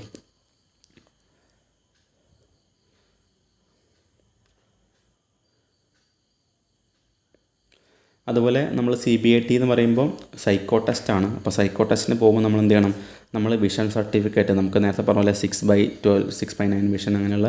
അപ്പോൾ നമുക്ക് സ്റ്റേഷൻ മാസ്റ്റർക്ക് തോന്നുന്നു A2 സ്റ്റാൻഡേർഡ് ആണെന്ന് പറയുന്നത് പോലെ. അപ്പോൾ A2 സ്റ്റാൻഡേർഡ് ആകുമ്പോൾ 6/9 വിഷൻ ആണ് പറയുന്നത്, വിത്തൗട്ട് ഗ്ലാസ് ആണ്. അപ്പോൾ നമ്മൾ CBAT ടെസ്റ്റിന് പോകുമ്പോൾ നമ്മൾ എന്ത് ചെയ്യണം, ഈ A2 മെഡിക്കൽ സ്റ്റാൻഡേർഡിലുള്ള ഇതിന് നമുക്ക് ഓൾറെഡി നേരത്തെ ഫസ്റ്റ് പറഞ്ഞ പോലെ നമ്മൾ നോട്ടിഫിക്കേഷൻ്റെ PDF അവസാനത്തെ പേജുകളിലൊക്കെ നമ്മൾ അപ്ലോഡ് ചെയ്യാനുള്ള നമ്മളെ ഡോക്യുമെൻറ്റ് വെരിഫിക്കേഷന് പോകുമ്പോൾ കൊണ്ടുപോകാനുള്ള സർട്ടിഫിക്കറ്റിൻ്റെ ഫോർമാറ്റുകളുണ്ട്. അപ്പോൾ അതുപോലെ അതിലൊരു സർട്ടിഫിക്കറ്റാണ് നമ്മുടെ മെഡിക്കൽ സ്റ്റാൻഡേർഡായിട്ടുള്ള ഐ വിഷൻ സർട്ടിഫിക്കറ്റ്. നമ്മളെന്ത് ചെയ്യണം, നമ്മൾ ആ PDF ആ ഒരു ഐ സർട്ടിഫിക്കറ്റിൻ്റെ പേജ് നമ്മൾ പ്രിൻ്റ് ഔട്ട് ആക്കണം. ശേഷം നമ്മൾ എന്ത് ചെയ്യണം, നമ്മുടെ ഒരു ഗവൺമെൻറ് ഡോക്ടറെ പോയി കണ്ടിട്ട് നമ്മൾ ഫോട്ടോ ഒക്കെ പതിച്ച് നമ്മുടെ വിഷൻ നമുക്ക് ഈ പറയുന്ന A2 സ്റ്റാൻഡേർഡിലെ വിഷൻ ഉണ്ടെങ്കിൽ എന്ത് ചെയ്യണം, നമ്മൾ A2 സ്റ്റാൻഡേർഡിലെ വിഷൻ നമ്മൾ അവിടെ ചെക്ക് ചെയ്ത് നോക്കി ഡോക്ടർ ഒപ്പൊക്കെ വെച്ച് അവർ സീലൊക്കെ വെച്ച് ഹോസ്പിറ്റലിൽ സീലൊക്കെ വെച്ച് നമ്മൾ സർട്ടിഫിക്കറ്റ് നമ്മൾ കയ്യിൽ കരുതേണ്ടി വരും നമ്മൾ ഈ ഒരു CBAT ടെസ്റ്റിന് പോകുമ്പോൾ. നമ്മുടെ പറഞ്ഞത് vision certificate in the prescribed format as per Annexure 6 in original during CBAT, failing which they will not be permitted to appear in the CBAT. അതായത് നമ്മുടെ മൂന്നാമത്തെ ടെസ്റ്റായിട്ടുള്ള അല്ലെങ്കിൽ മൂന്നാമത്തെ സ്റ്റേജായിട്ടുള്ള CBATക്ക് പോകുമ്പോൾ എന്ത് വേണം, ആ ഐ സർട്ടിഫിക്കറ്റ് കൊണ്ടുപോകണം. അത് ഓർത്ത് വെക്കുക. ഐ സർട്ടിഫിക്കറ്റ് നമ്മൾ എന്ത് ചെയ്യണം, ആ ഫോർമാറ്റ് നമ്മൾ PDF ഡൗൺലോഡ് ചെയ്യുക, അത് നമ്മൾ പ്രിൻ്റ് ഔട്ട് ആക്കുക. മെഡിക്കൽ പ്രാക്ടീഷണർ പോയി കാണാൻ, ഗവൺമെൻറ് ഡോക്ടറെ പോയി കാണണം. അതുപോലെ അവിടുന്ന് നമുക്ക് അവർ ടെസ്റ്റ് ചെയ്തിട്ട് എന്ത് ചെയ്യും, നമുക്കത് ഓക്കെ ആണെങ്കിൽ നമുക്ക് നമ്മൾ ഫോട്ടോ പതിച്ച് നമുക്ക് സീല് വെച്ച് അവരെ രജിസ്റ്റർ നമ്പറും അതുപോലെ അവരെ സീലൊക്കെ വെച്ച് നമുക്ക് തരും. ഓക്കെ, അപ്പോൾ അത് നമ്മൾ കൊണ്ടുപോയാൽ മാത്രമേ നമുക്ക് CBAT അറ്റൻഡ് ചെയ്യാൻ പറ്റുള്ളൂ. ഓക്കെ, നമുക്ക് വീണ്ടും അത് നമ്മൾ ഡോക്യുമെൻറ്റ് വെരിഫിക്കേഷൻ സെയിം സർട്ടിഫിക്കറ്റ് ചിലപ്പോൾ ആവശ്യം ഉണ്ടായിരിക്കും, അല്ലെങ്കിൽ ചിലപ്പം എൻ്റെ ഓർമ്മയിൽ ആ ഒരു CBAT ടെസ്റ്റിന് നമ്മൾ പോകുമ്പോൾ അത് നമ്മളവിടെ കൊടുക്കണം, തിരിച്ച് നമുക്ക് തരില്ല. ഓക്കെ, അതുപോലെ CBAT ടെസ്റ്റ് നമുക്ക് ഈ സ്റ്റേഷൻ മാസ്റ്റർ പോസ്റ്റിലേക്ക് മാത്രമേ എന്ത് വരുന്നുള്ളൂ, CBAT ടെസ്റ്റ് വരുന്നുള്ളൂ. ഇവിടെ പറഞ്ഞിരിക്കുന്ന ഈ സെൻറ്റൻസ് വായിക്കുക. The station master merit list will be drawn only from amongst the candidates qualifying in the CBAT with 70% weightage for the marks obtained in the second stage CBT and 30% weightage for the marks obtained in CBAT. അപ്പോൾ ഈ station master പോസ്റ്റിലേക്കുള്ള selection എങ്ങനെയാണെന്ന് വെച്ചാൽ നമുക്ക് CBT 1 ഉണ്ട്, CBT 2 ഉണ്ട്, CBAT ഉണ്ട്. നിങ്ങൾ മനസ്സിലാക്കേണ്ട അടുത്തൊരു കാര്യം എന്ന് പറഞ്ഞാൽ ഈ CBT 1 എന്ന് പറയുന്നത് ജസ്റ്റ് നമുക്ക് CBT 2ലേക്ക് വേണ്ടിയുള്ള എക്സാം മാത്രമാണ്. അതായത് നമുക്ക് CBT 1ൻ്റെ മാർക്ക് എന്തെങ്കിലും പിന്നെ നമ്മൾ എവിടെയും കാൽക്കുലേറ്റ് ചെയ്യുന്നില്ല. അതായത് നമുക്ക് CBT 2ൻ്റെ മാർക്ക് മാത്രമേ എന്തേ ഉള്ളൂ, നമ്മുടെ ഫൈനൽ നമുക്ക് റാങ്ക് ലിസ്റ്റ് പോലെ നമുക്ക് ജോലി കിട്ടാനുള്ള സാധ്യത നമുക്ക് പറയാൻ പറ്റുള്ളൂ. അതായത് CBT 2ൽ നല്ല മാർക്ക് ഉണ്ടെങ്കിൽ മാത്രമേ നമുക്ക് ജോലി കിട്ടാനുള്ള സാധ്യത ഉണ്ടായിരിക്കുള്ളൂ. അതായത് CBT 1ൽ നമുക്ക് ജസ്റ്റ് പാസ് മാർക്ക് മതി. Just pass mark means just cut off മാർക്കിനേക്കാളും ജസ്റ്റ് മേലെ മതി. അതിൻ്റെ അർത്ഥം കുറച്ച് പഠിച്ചാൽ മതി എന്നല്ല, ജസ്റ്റ് മതിയെങ്കിലും ജസ്റ്റ് കട്ട് ഓഫ് മാർക്ക് ആണെങ്കിലും കുഴപ്പമില്ല. എന്തില്ല, നമുക്കത് അടുത്ത സ്റ്റേജിൽ ആ മാർക്ക് കണക്ക് കൂട്ടില്ല, നമുക്കത് കാൽക്കുലേറ്റ് ചെയ്യുന്നില്ല, അല്ലെങ്കിൽ നമ്മളത് ഉൾപ്പെടുത്തുന്നില്ല. എന്നാൽ CBT 2ൻ്റെ മാർക്ക് എന്താണ്, നമുക്ക് വിലപ്പെട്ടതാണ്. CBT 2ൽ മാക്സിമം മാർക്ക് ഉണ്ടെങ്കിൽ നമുക്ക് ജോലി കിട്ടാനുള്ള സാധ്യത കൂടുള്ളൂ. കാരണം 2 പോസ്റ്റിലേക്ക് CBT 1ഉം CBT 2 എക്സാം മാത്രമേ ഉള്ളൂ. എന്നാൽ ഒരു പോസ്റ്റിലേക്ക് CBT 1ഉം CBT 2ഉം CBAT ഉണ്ട്. വേറെ 2 പോസ്റ്റിലേക്ക് CBT 1ഉം CBT 2ഉം ടൈപ്പിംഗ് ടെസ്റ്റും ഉണ്ട് അല്ലേ. അപ്പോൾ സ്റ്റേഷൻ മാസ്റ്റർ പോസ്റ്റിലേക്ക് എന്താണ് CBT 1ഉം CBT 2ഉം CBAT ഉണ്ട്. അതായത് CBT നേരത്തെ പറഞ്ഞ പോലെ CBT 1ലെ മാർക്ക് പ്രശ്നമല്ല. അപ്പോൾ സ്റ്റേഷൻ മാസ്റ്റർ പോസ്റ്റിലേക്ക് CBT 2ലെ കിട്ടിയ മാർക്കിൻ്റെ 70% എടുക്കും. പിന്നെ CBAT ടെസ്റ്റിൻ്റെ 30% മാർക്ക് കൊടുക്കും. ഇതിൻ്റെ സമ്മ് നോക്കിയിട്ട് ടോട്ടൽ കിട്ടുന്ന മാർക്കാണ് നമ്മൾ എന്ത് ചെയ്യുക, നമ്മൾ ടോട്ടൽ കിട്ടുന്ന മാർക്കാണ് നമ്മൾ മെറിറ്റ് ലിസ്റ്റ് അല്ലെങ്കിൽ നമുക്ക് ജോലി കിട്ടാനുള്ള സാധ്യത നമുക്ക് ആ മാർക്ക് നോക്കിയായിരിക്കും നമുക്ക് പറയാൻ പറ്റുക. അതിൻ്റെ അർത്ഥം CBT 2ൽ നല്ല മാർക്ക് ഉണ്ടെങ്കിൽ മാത്രമേ എന്തേ ഉള്ളൂ നമുക്ക് ജോലി കിട്ടാനുള്ള സാധ്യത കൂടുതലുള്ളൂ. അതായത് 70% CBT 2 ആണ് എടുക്കുന്നുണ്ടായിരിക്കുക. പിന്നെ CBAT അഥവാ കമ്പ്യൂട്ടർ ബേസ്ഡ് ആപ്റ്റിറ്റ്യൂഡ് ടെസ്റ്റിന് 30% മാത്രമേ എടുക്കുകയുള്ളൂ. അപ്പോൾ അതിൽ നല്ല മാർക്ക് ഉണ്ടെങ്കിലും അതിലും ചെറിയ വേരിയേഷൻ വരുമെങ്കിൽ കൂടെ അത് 30% മാത്രമേ എടുക്കുകയുള്ളൂ. അപ്പം ശ്രദ്ധിക്കേണ്ട കാര്യം 70% CBT 2 എന്നാണ്. സോ നമ്മൾ എന്ത് ചെയ്യണം, നല്ല മാർക്ക് CBT 2ൽ ക്വാളിഫൈ ഉണ്ടാക്കിയെടുക്കാൻ വേണ്ടി ശ്രമിക്കാം. എന്നാൽ അതേപോലെ തന്നെ നമുക്കറിയാം ബാക്കിയുള്ള 2 പോസ്റ്റിലേക്ക് CBT 1ഉം അല്ലേ CBT 1ഉം CBT 2ഉം മാത്രമേ ഉള്ളൂ. അതിൻ്റെ അർത്ഥം എന്താണ്, CBT 1ലെ മാർക്ക് നമ്മൾ എവിടെയും കാൽക്കുലേറ്റ് ചെയ്യുന്നില്ല, ജസ്റ്റ് ഇവിടെ നിന്ന് ഇങ്ങോട്ട് ക്വാളിഫൈഡ് ആവുള്ള മാർക്ക് മാത്രമാണ്. അപ്പോൾ ഈ 2ൽ നല്ല മാർക്കുകൾ എന്ത് ചെയ്യും, നമുക്ക് CBT 2ൽ നല്ല മാർക്ക് ഉണ്ടെങ്കിൽ നമുക്ക് എന്ത് പറയാൻ പറ്റും, നമുക്ക് ആ ബാക്കിയുള്ള 2 ടെസ്റ്റ് മാത്രമുള്ള ബാക്കിയുള്ള 2 പോസ്റ്റിലേക്ക് എന്ത് ചെയ്യാം, നമുക്ക് ജോലി കിട്ടാൻ സാധ്യത കൂടുതലായിരിക്കും. അതുപോലെ നമുക്ക് ടൈപ്പിംഗ് സ്കിൽ ടെസ്റ്റുള്ള 2 പോസ്റ്റ് ഉണ്ട്. അതിലും എന്തായിരിക്കും CBT 2ൽ നല്ല മാർക്കുണ്ടെങ്കിൽ എന്ത് ചെയ്യാം, നമുക്ക് ആ പോസ്റ്റിലേക്കും ജോലി കിട്ടാൻ സാധ്യത കൂടുതലാണ്. അതായത് ടൈപ്പിംഗ് സ്കിൽ ടെസ്റ്റിൽ എന്ത് ചെയ്യുന്നില്ല, അതിൻ്റെ മാർക്ക് കാൽക്കുലേറ്റ് ചെയ്യുന്നില്ല, ജസ്റ്റ് ക്വാളിഫൈ ആയാൽ മാത്രം മതി. ആ എക്സാം ജസ്റ്റ് ക്വാളിഫൈ ആയാൽ മാത്രം മതി, അതിൻ്റെ മാർക്ക് നമ്മൾ എവിടെയും കാൽക്കുലേറ്റ് ചെയ്യുന്നില്ല. ജസ്റ്റ് നിങ്ങൾക്ക് കാര്യങ്ങൾ പറഞ്ഞ് മനസ്സിലായാൻ വിചാരിക്കുന്നു. ഓക്കെ. പിന്നെ ടൈപ്പിംഗ് സ്കിൽ ടെസ്റ്റിൻ്റെ കാര്യമാണ് പറയുന്നത്. ഇവിടെ ജസ്റ്റ് ഇമ്പോർട്ടൻ്റ് മാത്രം നോക്കുക. The candidate should be able to type 30 words per minute in English അല്ലെങ്കിൽ 25 words per minute in Hindi. Okay, personal കമ്പ്യൂട്ടറിലായിരിക്കും നമ്മൾ ടെസ്റ്റ് ചെയ്യുക. അപ്പോൾ ടൈപ്പിംഗ് സ്കിൽ ടെസ്റ്റ് പറഞ്ഞാൽ 30 വേർഡ്, ഒരു മിനിറ്റിൽ 30 വേർഡ്സ് നമ്മൾ തെറ്റാണ്ട് ടൈപ്പ് ചെയ്യണം. അപ്പം ആ ടെസ്റ്റുകളൊക്കെ നമുക്ക് ഓൾറെഡി നമുക്ക് ഗൂഗിളിലും അല്ലെങ്കിൽ പല ടെസ്റ്റ് സീരീസുകളും അല്ലെങ്കിൽ പല നമ്മുടെ സ്ഥാപനങ്ങളിൽ പല കോച്ചിങ് സെൻറ്റേഴ്സൊക്കെ നിന്ന് ആ ടെസ്റ്റുകളൊക്കെ ഓൾറെഡി പ്രൊവൈഡ് ചെയ്യുന്നുണ്ട്. അപ്പോൾ നിങ്ങൾ എന്ത് ചെയ്യാം, ആ സമയത്തൊക്കെ നല്ല ടെസ്റ്റുകളൊക്കെ വാങ്ങി മാക്സിമം പ്രാക്ടീസ് ചെയ്യണം. ഓക്കെ, ഇതെല്ലാം നേരത്തെ പറഞ്ഞ കാര്യം തന്നെയാണ്. അതായത് ഇവിടെ നോക്കുക, CBT 1ഉം CBT 2ഉം കോമൺ ഫോർ ഓൾ പോസ്റ്റ് അല്ലേ. ഈ പറയുന്ന 5 പോസ്റ്റിലേക്കും CBT 1ഉം CBT 2ഉം കോമൺ ആണ്. എന്നാൽ നോക്കുക, ഇപ്പോൾ ഗുഡ്സ് ട്രെയിൻ മാനേജർ ആണെങ്കിൽ CBT 1ഉം CBT 2ഉം മാത്രമേ ഉള്ളൂ. അവർക്ക് എന്തില്ല, നമ്മുടെ സ്കിൽ ടെസ്റ്റിലല്ലേ, ടൈപ്പിംഗ് സ്കിൽ ടെസ്റ്റില്ല, അവർക്ക് ഈ 2 എക്സാം മാത്രമേ ഉണ്ടായിരിക്കുള്ളൂ. അതിൻ്റെ അർത്ഥം CBT 2ൽ നല്ല മാർക്ക് ഉണ്ടെങ്കിൽ അവർക്ക് എന്ത് ചെയ്യും, ജോലി കിട്ടാൻ സാധ്യത കൂടുതലാണ്. ഇനി രണ്ടാമത്തെ നോക്കുക, സീനിയർ ക്ലർക്ക് കം ടൈപ്പിസ്റ്റ് ആണ്. ഇവർക്കും CBT 1ഉം CBT 2ഉം ഉണ്ട്. അതിൻ്റെ കൂടെ ടൈപ്പിംഗ് സ്കിൽ ടെസ്റ്റും കൂടി ഉണ്ട്. അപ്പം ഇയാൾക്കും CBT 2ൽ നല്ല മാർക്ക് ഉള്ളതായിരിക്കും ജോലി കിട്ടാൻ ചാൻസ് കൂടുതലാണ്. കാരണം ടൈപ്പിംഗ് സ്കിൽ ടെസ്റ്റിൻ്റെ മാർക്ക് നമ്മൾ കണക്കൂട്ടുന്നില്ല, എന്ത് ചെയ്യുന്നില്ല, നമ്മളെല്ലാവരും കൂട്ടുന്നില്ല.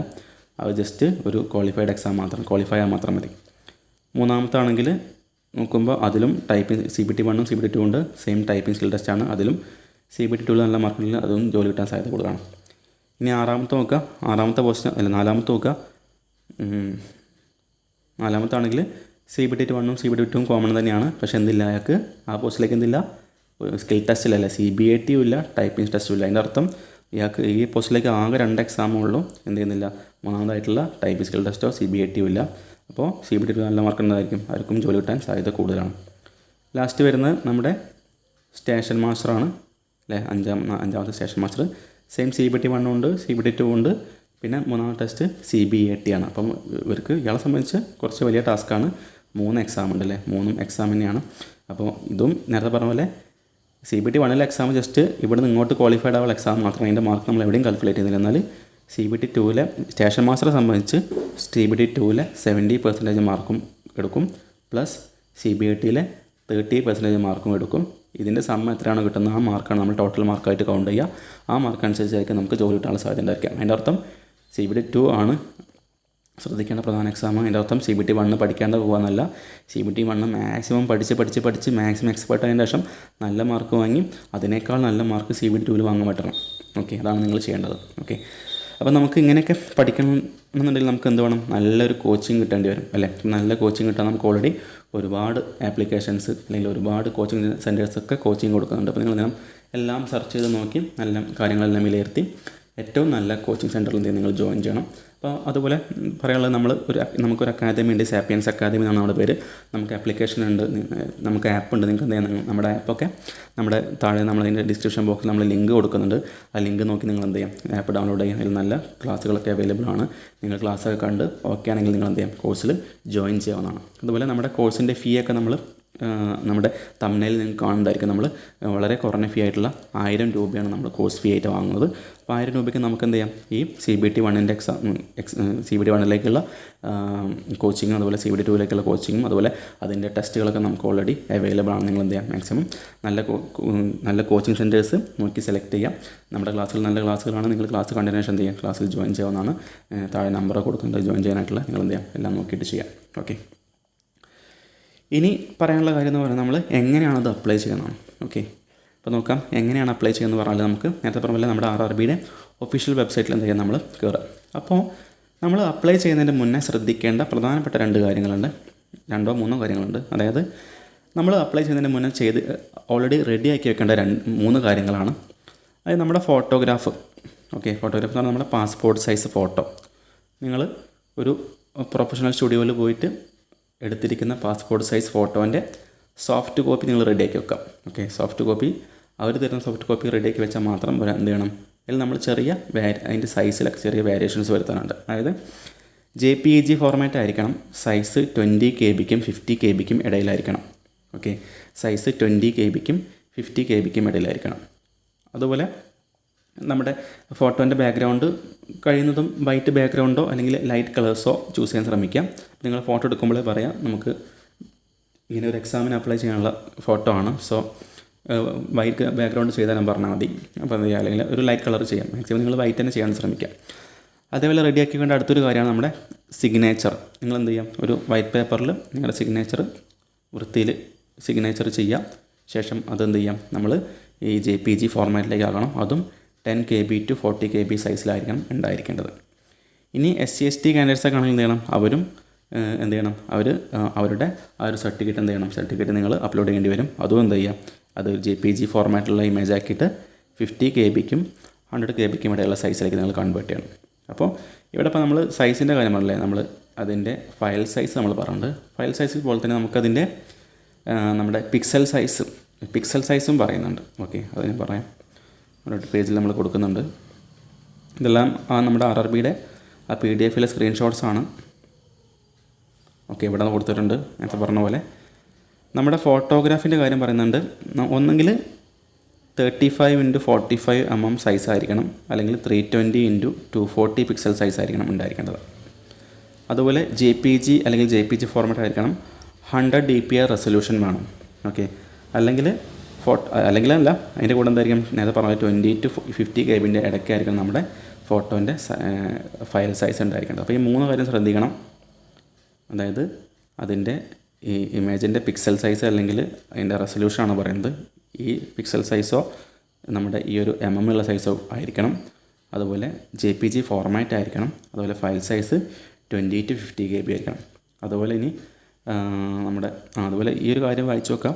ഇതെല്ലാം കോമൺ ആയിട്ട് അറിയുന്നതിനാണ്. അതായത് നമ്മളൊരു ഒഫീഷ്യലായിട്ടുള്ള ആവശ്യങ്ങൾക്ക് നമ്മൾ ഫോട്ടോ എടുക്കുമ്പോൾ എന്താണ്, നമ്മൾ തൊപ്പി വെച്ച് നമ്മൾ ഫോട്ടോ എടുക്കാൻ പാടില്ല. നമ്മുടെ മുഖമൊക്കെ പ്യൂർലി വിസിബിൾ ആയിരിക്കണം.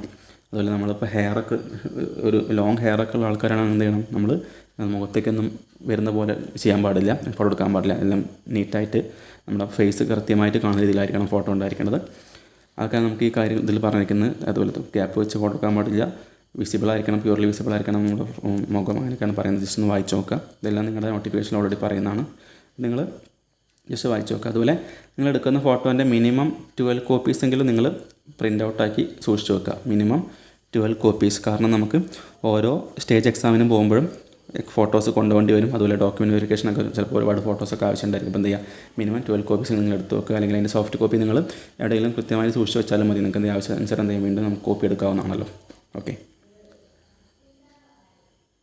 പറഞ്ഞില്ല, ഞാൻ പറഞ്ഞ പോയിൻ്റ് ഇവിടെ ജസ്റ്റ് പറഞ്ഞിട്ടുണ്ട്. അതുപോലെ സിഗ്നേച്ചറിൻ്റെ കാര്യം പറയുന്നുണ്ട്. സൈസ് നോക്കുക, 15x20 mm അല്ലെങ്കിൽ ഇവിടെ പറഞ്ഞ പോലെ 140x60 പിക്സൽസാണ് പറയുന്നത്. പിന്നെ ഫയൽ സൈസ് 10 to 40 KB ആണ്. അതുപോലെ 100 DPI റെസൊല്യൂഷൻ പറയുന്നത് JPG ഫോർമാറ്റ്.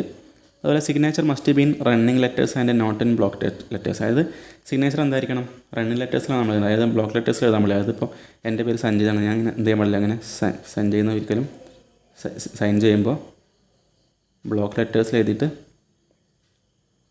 ഇതേപോലത്തെ സൈൻ നമ്മൾ കൊടുക്കാൻ പാടില്ല. എന്ത് ചെയ്യണം, നമ്മൾ സാധാരണ നിങ്ങൾക്കറിയാലോ സൈൻ ചെയ്യുമ്പോൾ അങ്ങനെയുള്ളത്, നമ്മൾ ഇപ്പോൾ ഒരു നമ്മളെ പേരിപ്പം ദുൽഖർ എന്ന് വിചാരിക്കുക. അപ്പോൾ ദുൽഖർ എങ്ങനെ സൈൻ ചെയ്യില്ല, ഏകദേശം എങ്ങനെയാണെന്നല്ല ഒരു എക്സാമ്പിൾ പറയുകയാണ് അല്ലേ. ഇപ്പോൾ ഇങ്ങനെ ഇതാണ് നമ്മൾ റണ്ണിങ് ലെറ്റേഴ്സ് എന്ന് പറയുന്നത്. ഓക്കെ, അപ്പോൾ നമ്മൾ എന്ത് ചെയ്യാൻ പാടില്ല, അത് ബ്ലോക്ക് ലെറ്റേഴ്സ് ആക്കാൻ പാടില്ല, അത് പ്രത്യേകം ശ്രദ്ധിക്കുക. ഇങ്ങനെ ബ്ലോക്ക് ലെറ്റേഴ്സ് എഴുതി നമ്മളിങ്ങനെ സൈൻ ചെയ്യാൻ പാടില്ല, റണ്ണിങ് ലെറ്റേഴ്സിലാണ് നമ്മൾ സൈൻ ചെയ്യേണ്ടത്. ജസ്റ്റ് ഒന്ന് നിങ്ങൾക്ക് അറിയുന്ന കാര്യം തന്നെ ജസ്റ്റ് ഒന്ന് പറഞ്ഞോളൂ കേട്ടോ. ഓക്കെ, അപ്പോൾ സിഗ്നേച്ചറിൻ്റെ കാര്യം നോക്കുക. സൈസ് പറയുന്നത് അപ്പോൾ നമുക്ക് ഒന്നെങ്കിൽ എന്ത് ചെയ്യാം, നമ്മൾ ഇൻ്റർനെറ്റ് കഫേയിലോ അക്ഷയയിലൊക്കെ പോയി നമുക്ക് ഇതേപോലെ ഈ സൈസിലേക്ക് അവർ കൃത്യമായിട്ട് ചെയ്തു തരുന്നതാണ്. അല്ലെങ്കിൽ നമുക്ക് എന്ത് ചെയ്യാൻ പറ്റും, ഇതെല്ലാം നമുക്ക് നമ്മുടെ കമ്പ്യൂട്ടറിൽ വെച്ച് അല്ലെങ്കിൽ നമ്മുടെ മൊബൈൽ ഫോണിൽ വെച്ച് നമുക്ക് എന്ത് ചെയ്യാം, നമുക്ക് ഓൺലൈനായിട്ട് നമുക്ക് ചെയ്യാൻ പറ്റുന്ന കാര്യങ്ങൾ തന്നെയാണ്. അപ്പോൾ നിങ്ങൾക്കറിയാം, നിങ്ങൾക്ക് എന്ത് ചെയ്യാം, സംശയം ഉണ്ടെങ്കിൽ എന്ത് ചെയ്യാം, ജസ്റ്റ് ഒന്ന് നിങ്ങൾക്ക് ബുദ്ധിമുട്ടാണെങ്കിൽ നിങ്ങൾ എന്ത് ചെയ്യാം, ഒരു ഇൻ്റർനെറ്റ് കഫേയിൽ പോയിട്ട് ഒരു എക്സ്പെർട്ടിൻ്റെ കയ്യിൽ വെച്ച് എന്ത് അവർക്ക് കൊടുത്തിട്ട് എന്ത് ചെയ്യാം, കൃത്യമായിട്ട് ചെയ്യാം നിങ്ങൾ അപ്ലൈ ചെയ്യുന്ന സമയത്ത്. ഓക്കെ, അതുപോലെ നമ്മുടെ SC/ST സർട്ടിഫിക്കറ്റിൻ്റെ കാര്യം പറയുന്നത് അതും ഇതേപോലെ 50 to 100 KB ഉണ്ടായിരിക്കണം, JPG അല്ലെങ്കിൽ JPG ഫോർമാറ്റ് ആയിരിക്കണം. ആ ഒരു കാര്യം നിങ്ങൾ ഓർത്ത് വെക്കുക. ഓക്കെ, അപ്പോൾ ഇത്രയും ഈ 3 കാര്യം SC/ST കാൻഡിഡേറ്റ്സിന് ഈ 3 കാര്യം റെഡിയാക്കി വെക്കണം.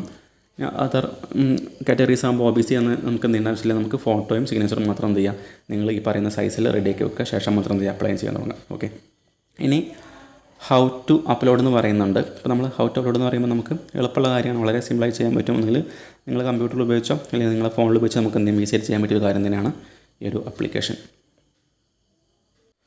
ഓക്കെ, അപ്പോൾ നമുക്ക് നമ്മുടെ വീഡിയോ ഒരുപാട് ലെങ്ത്ത് കൂടിയിട്ടുണ്ട്. നമുക്ക് എന്ത് ചെയ്യാം, നമുക്ക് അപ്ലൈ ചെയ്യുന്ന കാര്യം നമുക്ക് ഇതിൻ്റെ അടുത്തൊരു വീഡിയോയിൽ ഞാൻ അപ്ലോഡ് ചെയ്യുന്നതാണെന്ന് നമുക്ക് എന്ത് ചെയ്യാം, അത് അടുത്ത വീഡിയോയിൽ ഉൾപ്പെടുത്താം. നിങ്ങൾക്ക് സംശയം ഉണ്ടെങ്കിൽ എന്ത് ചെയ്യാം, നിങ്ങൾ നമ്മുടെ വീഡിയോയുടെ താഴെ കമൻറ്റ് ചെയ്യാം, എന്ത് ചെയ്യാം, എങ്ങനെയാണ് അപ്ലൈ ചെയ്യുന്നത് സംശയം ഉണ്ടെങ്കിൽ നമുക്ക് അപ്ലൈ ചെയ്യുന്ന കാര്യം നമുക്ക് അടുത്തൊരു വീഡിയോയിൽ ചെയ്യാവുന്നതാണ്. അതായത് നമുക്ക് ഫോട്ടോ ഒക്കെ റീസൈസ് ചെയ്യാനുള്ള ഓപ്ഷൻസ് അല്ലെങ്കിൽ അറിയില്ല എന്നുണ്ടെങ്കിൽ നമുക്കതും നമുക്ക് ഉൾപ്പെടുത്തിക്കൊണ്ട് നമുക്ക് എന്ത് ചെയ്യാം, നമുക്ക് ഒരു അപ്ലൈ ചെയ്യുന്ന ഒരു വീഡിയോ ഇതേപോലെ നമുക്ക് ഉണ്ടാക്കിയെടുക്കാവുന്നതാണ്. ഓക്കെ, അപ്പോൾ നിങ്ങൾ താഴെ നോക്കിയിട്ട് എന്ത് ചെയ്യാം, നിങ്ങൾ ഈ ഒരു വീഡിയോ കണ്ടതിന് ശേഷം നിങ്ങളുടെ അഭിപ്രായങ്ങളൊക്കെ അറിയിക്കുക, സംശയങ്ങൾ ചോദിക്കാം, നമ്മളതിന് കൃത്യമായിട്ട് മറുപടി തരുന്നതാണ്.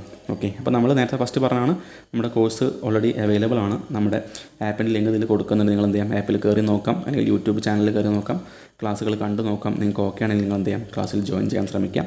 നമ്മുടെ കോൺടാക്ട് നമ്പറൊക്കെ ഓൾറെഡി ഇവിടെ അവൈലബിൾ ആയിരിക്കും. നിങ്ങൾ സ്ക്രീനിൽ അല്ലെങ്കിൽ നമ്മുടെ ഡിസ്ക്രിപ്ഷൻ ബോക്സിൽ നമുക്ക് അവൈലബിൾ ആയിരിക്കും. നിങ്ങൾ എന്ത് ചെയ്യാം, അത് നോക്കിയിട്ട് കാര്യങ്ങൾ തീരുമാനിക്കാം. ഓക്കെ, തൽക്കാലം നമ്മളിവിടെ വീഡിയോ വൈൻഡപ്പ് ചെയ്യണം. Okay, thank you for watching.